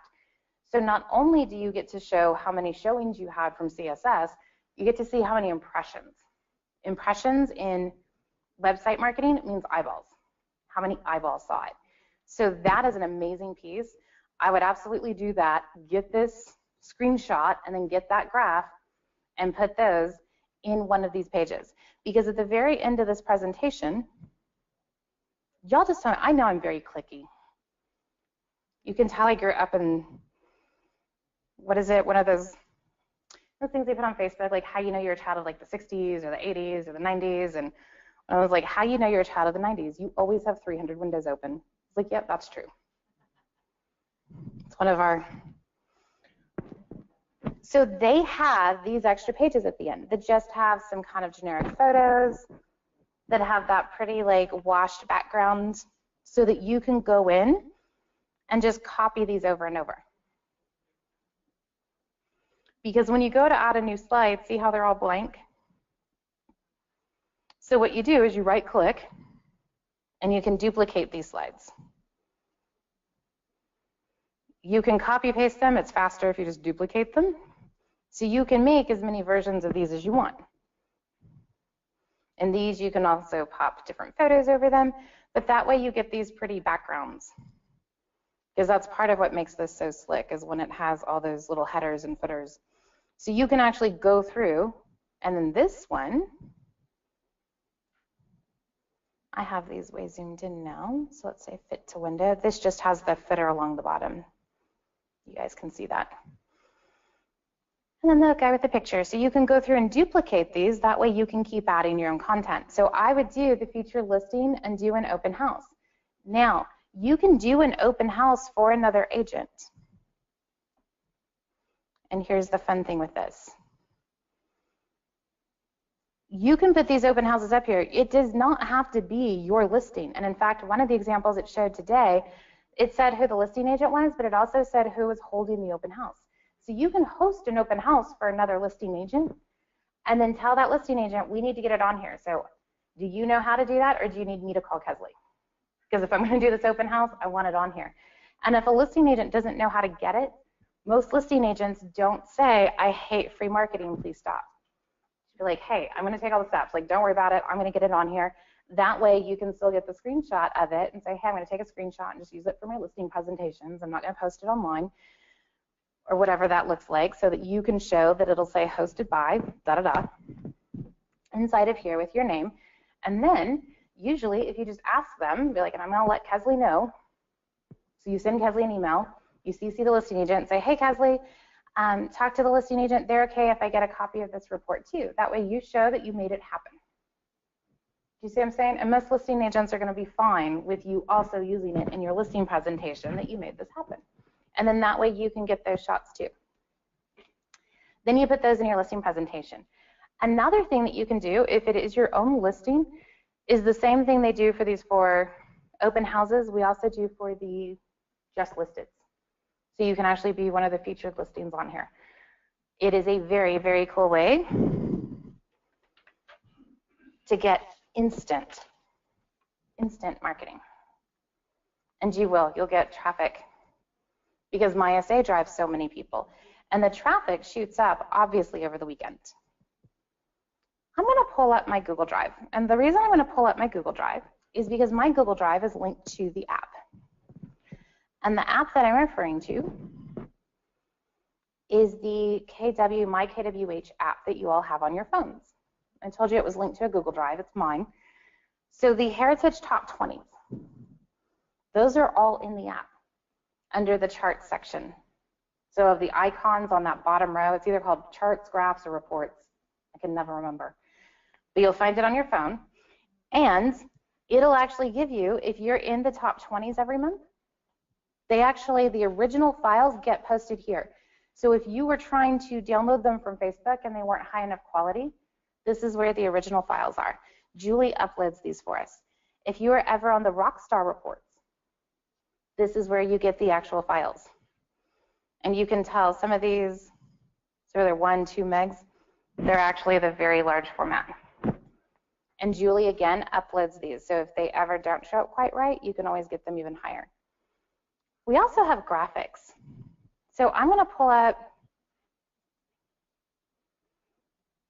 we pull these every single month. These are the actual market stats for the office. And I think that I even have some that are in here.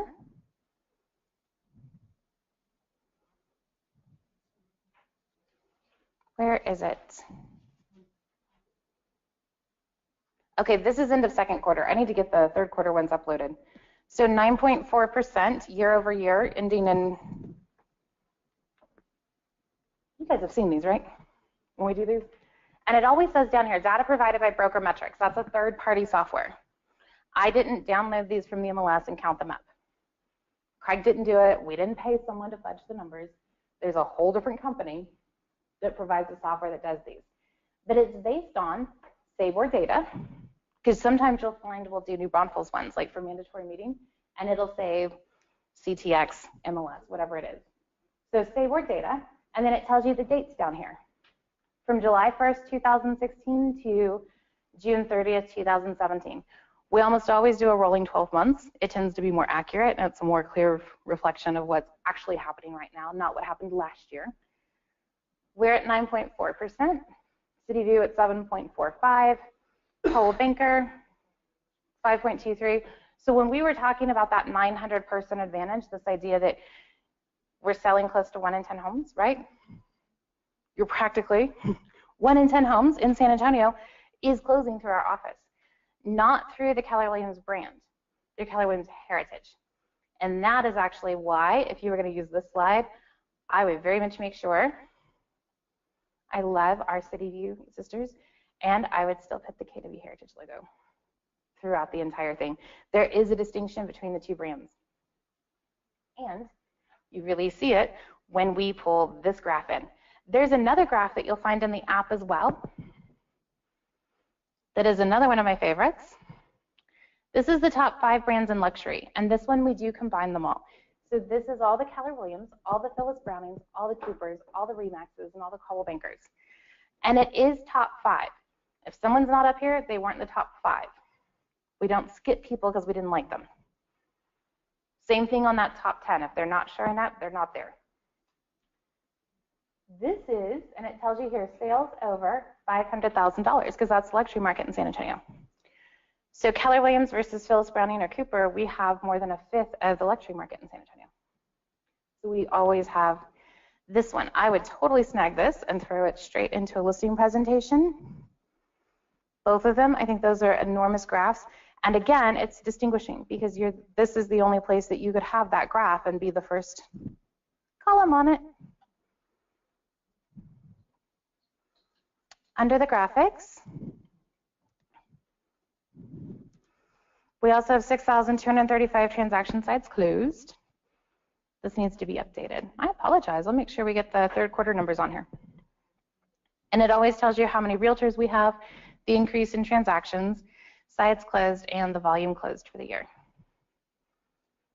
And that's just specific to our office. Then you'll also find, if you made Platinum Top 50, we haven't uploaded the latest that just has the winners on it. I think that's coming out this week. So you'll find some of the Platinum Top 50 pieces that we do, if that applies to any of you guys. any of that type of marketing that we have, we're putting all of it inside the app now so that you guys actually have access to it. Now, under monthly numbers, this is where the MCA puts that page out, so you can always grab those if you want them. What is it that I want there? The KW agent rankings are going to be, that's that PDF Julie sends out. It lets you know what number in the company you are. I don't think that'd be great for a listing presentation. I just don't think a lot of people realize it's in the app. San Antonio stats. Okay, you would never use this raw in the listing presentation, and these are usually, it takes us about a month to get these, so I'm going to pull up September's.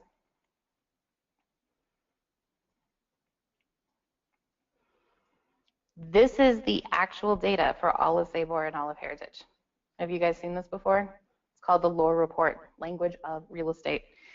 It will show all the Sabor listing taken, year over year, month over month, percentage change. This is actual, all the raw numbers. So if you were a numbers person, if you have some high C in you, this is where you would find this data. If you wanted to compare yourself to the market, have y'all seen these graphs where people say I'm outselling the market by 5%, by 3%? Those PowerPoints are available on KW Connect. It's part of CGI. So this is where they're grabbing those numbers about what Sabor is doing. And we do upload these into the app every single month. So if you wanted to pull those, an easier place to pull stats, if you're going to do something specifically for a neighborhood,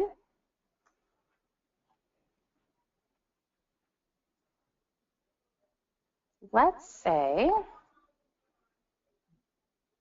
I do North Central, Deerfield, and I'm going to come down here. I'm on KW San Antonio, and in the side of the neighborhoods, you can actually go through the different quadrants of San Antonio. You can choose different neighborhoods. They'll have write-ups. Someone went and took pictures of all the stone placards out front, and these all rotate out with you guys. I'm going to look at this Market Pulse video. Have you guys seen these? Welcome to December's Market Update. Let's take a look at residential real estate activity in your area during the month of November. The number of active listings was up 8% from 1 year earlier and up 27% from the previous month. This continued upward trend reflected a healthy inventory for buyers to choose from. So we have these for, I think, hundreds of neighborhoods inside of San Antonio. These numbers are specific to, they're pulling the December numbers, which is based on November numbers in 2017. This is specific to Deerfield. There's a different one for every neighborhood, for hundreds of neighborhoods. So if you're going to take a listing presentation, or you're going to take a listing appointment, especially in a neighborhood that you're not super familiar with, you can actually just go straight in here, watch the video. Apologize, allergies. So you can watch the video, you can share the video, you can send them the video. You can also just write the numbers down so that you know what you're talking about when you show up. Confidence is 99.9% of the game with listings. Do y'all agree with that? And how many of you have had a moment of not 100% confidence in the listing appointment? And it usually comes because of a lack of script, or you feel like there's a lack of competence. And anytime you feel that, what you're feeling is that you're not providing value. So my big takeaway from this would be, one, your value is actually not intrinsic to whatever listing presentation you have. You are the value. The value showed up when you showed up at the appointment. The fact that you will care, that you will have integrity, that you will have a higher level of professionalism, and because so many, especially heritage agents, work with your spheres of influence, who is going to protect them more? There's an interesting place that you get to through the course of taking the listings where you start to be very, very concerned and panicked when people don't use you, because you have no idea who they are going to use and how that person is going to treat them.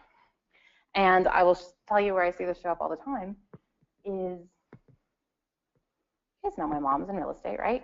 Most of you know my mom. So a lot of her clients that she's worked with over this past year were actually the kids of clients. They're all starting to get to that point where they're buying their homes. Some are even buying their second homes now that they're having their kiddos.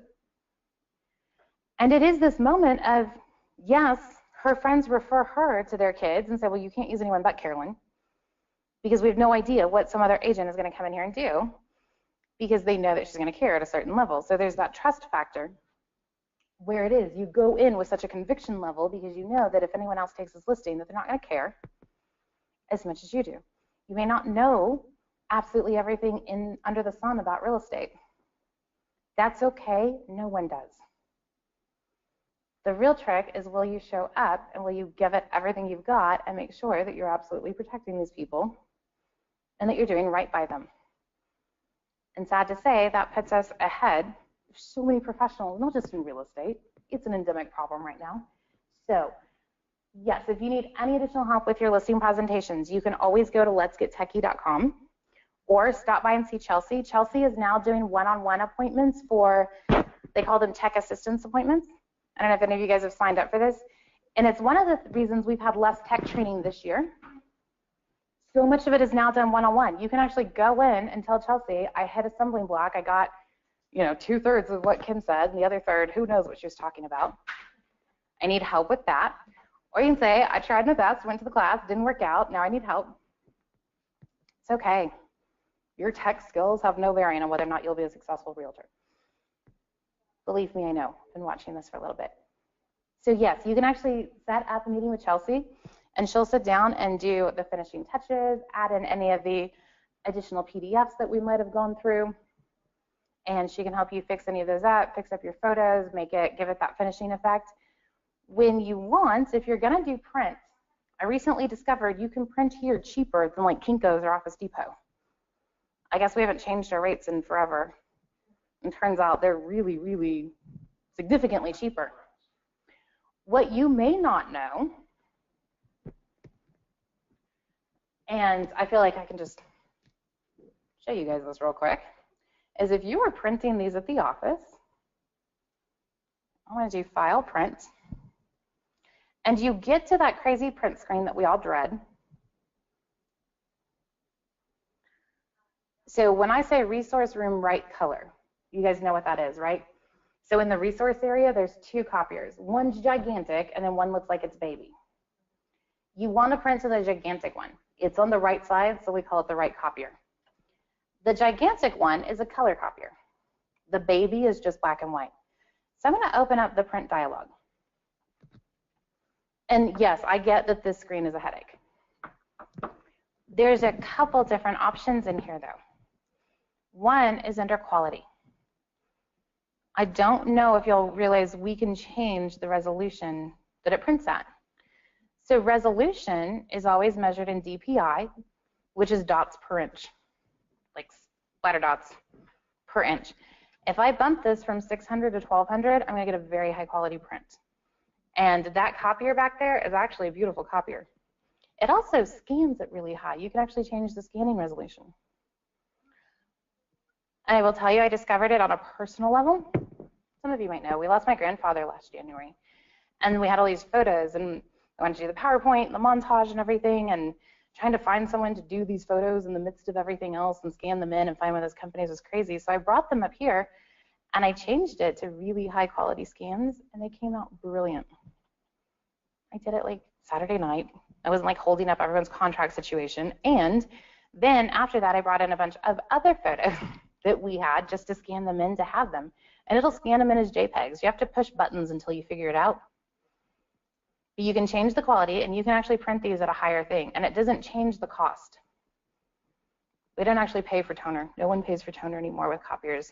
You just pay a flat rate on prints. You don't need to watermark these. That's going to make a mess. You can staple these. That copier back there actually has a finisher that will fold stuff. You might have to play with it for a hot minute to get it to fold in the right place, and it'll actually do the fold with the staple to make little booklets. The copier also hole punches. I don't know that that's very helpful, but it will.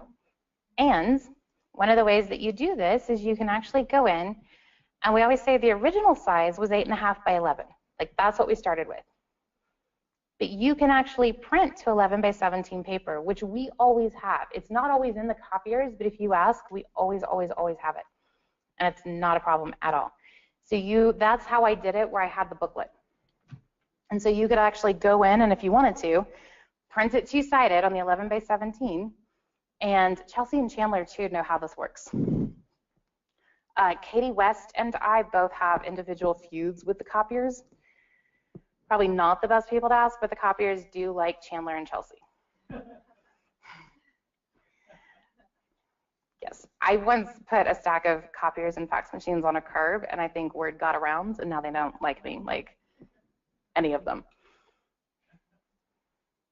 So yes, and it'll do cover modes. That's actually a really fancy copier. So I'm not going to get into all the features. And if you want some of those, you can actually do some really high quality prints and have it churn out on that copier back there, which I hadn't thought was such a big deal until I realized it's like half the price of doing these at Kinko's.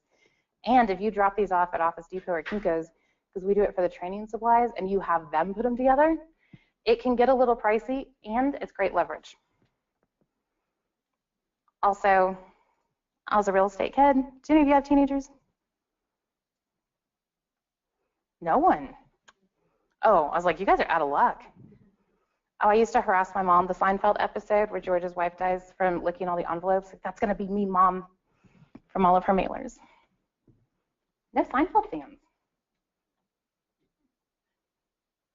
You guys are a rough crowd today. So also there's a fridge in my office that has Red Bull in it. Feel free to stop by after class so that you guys can pep up. Are there any questions y'all have? Anything that I didn't cover? Well, my KWH, that's just a mobile app, right? It is a mobile app.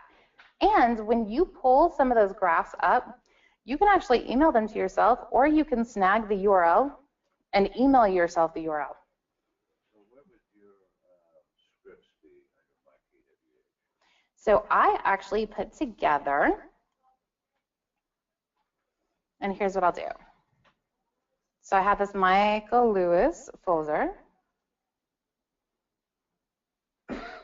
which I shared out. I'm going to get the link. And then I will go over here to BuildFire.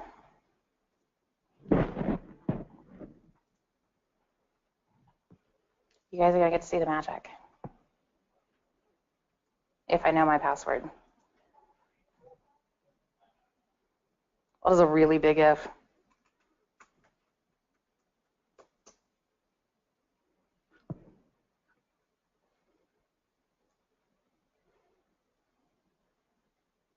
Okay, let's not save that one.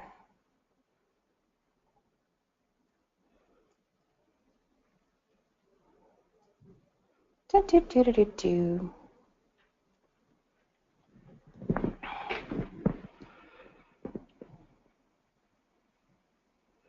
So I'm going to go under,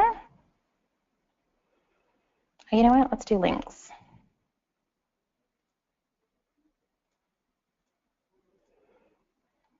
Links.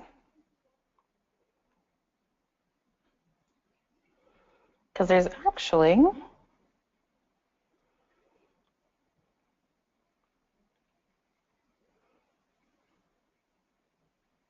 there they are. So this is the link section of the app. And we have the Michael Lewis MLMS. And there's some text there.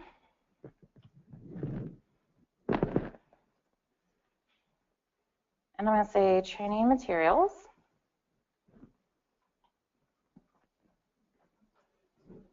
Insert. Link.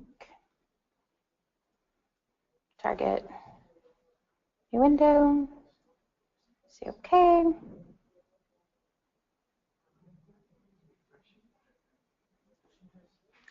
All right. So I just added that. You guys all have on your app these three little lines up in the right-hand corner. You can actually go in there, and I think it's not app settings, it's app content. And if you click content, it'll say refresh. That's actually how you can force the app to check for new content. It's actually in that menu folder here. because anytime you see it, you'll see those 3 little lines up there. Under content, that's actually how you make it check for new content. It'll tell you new content's ready to load. That's the sign that we changed something on the back end. For that to work, though, I have to hit the publish button. So we hit publish here. So where is it again? I mean, I did the 3 little lines of that content. Okay, so then under links on the app, now I always have to think about where we put things on the app. Okay, so under links, there's MLMS, and that's actually where we got the materials for today. And like I said earlier, just to reiterate in case any of you came in late, there's where it says training materials here, that's now a hot link to the Google Drive. And so that'll actually open up a Google Drive folder. It opens it up on your phone. You can always snag this URL and then email it to yourself on your phone. That way on your computer, you actually have the URL. And you can save that URL on your actual computer so that you can get to the files later. Because I know that you can't edit a lot of these easily on the phone, and yet it's the easiest portal for non-passworded stuff.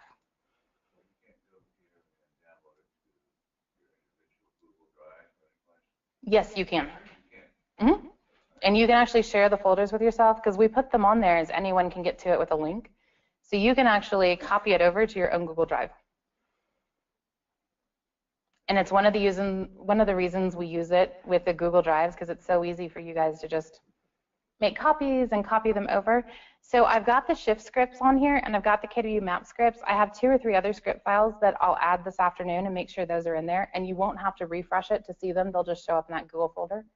So in this, yeah, I'll put them in the exact same place for you guys. And that's why sometimes it'll ask you to log in. You don't have to log in, but now all the browsers force you to log in. And just use any Gmail or any KW.com login and it'll work. Your KW.com email login will work. And if you do use Google Drive, then you probably do know your Google login. Yep, and that is the fancy back end of the app. Yes, ma'am. Any other questions?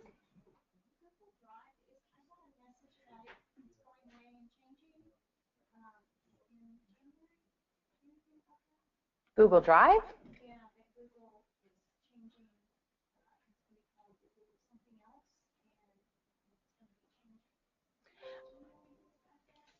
There's a lot sort of going on with that, and there's some that they tried to make a little bit more exciting than it really is maybe. So Google Drive is functionally still going to be there. It'll still be part of the Google Suites, and you're still going to have access to the business ones. Because if you have it set up through KW.com, I don't know if y'all realize this, but that's what they call the Google Business Suites, G Suites.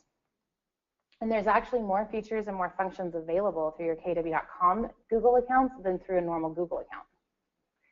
So next week, I want to say that it's on Wednesday. Is that right? Let me look at my calendar. How do I get to calendars? On calendar.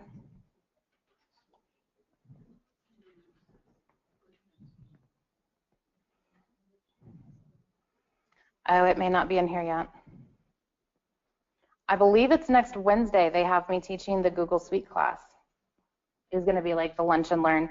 And so I will actually go through that, go through some of the changes. And my big thing that I'd love to cover during that Google class is actually how to do forms for open house sign-ins. We use forms for all sorts of things here as a staff, and also I use them a lot for hiring and having people go through and fill out resumes and applications and everything online now. So some of the things that I've seen realtors do with them that I think are amazing are the open house sign-ins. So people can come and sign in on an iPad for you. It cuts down on your data entry because it'll throw everything you put into a form straight into a Google Sheet. I've also learned how to open up a database in Google Sheets and then have it show all the dots on a map.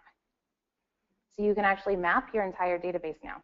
So if you wanted to find cluster points of where your sphere is, or if you wanted to do pop buys, especially this time of year, so many people put together the Brian Buffini thing.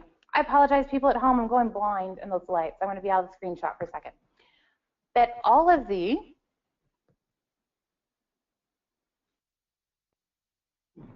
Brian Buffini Followers, they do the pop buys. And of course, agents have been doing this in general. So dropping off, here's some of my favorites, the popcorn, because they're like, oh, I'm going to pop by with all the caramel popcorn here for the holidays. What are the other good ones I've seen? The potato peelers, the wine openers, the can openers, like those really practical gadgets. Or Christmas candles, I think, are always a lot of fun. So referrals are always great. So these things that you might drop off or just stop by or walk in and see your friends and your relatives as you're driving around town doing other things, being able to stop off. So it'll actually map those out. And Brian Buffini, actually, his CRM app does it. Apparently, Google Sheets just do this now too. So I thought that would be fun to cover. Another thing that I've seen forms used for that I think is awesome is using them as web forms to get into the buyer and seller needs analysis. So one of the best things you can do before you show up for the listing presentation is actually motivation, right? And the motivation scripts are going to be in those Ignite scripts in that Google Drive. So the motivation scripts, the needs analysis, why are they moving? Usually knowing why they're going to move and what that time frame looks like is the answer to 75% of all objections about pricing.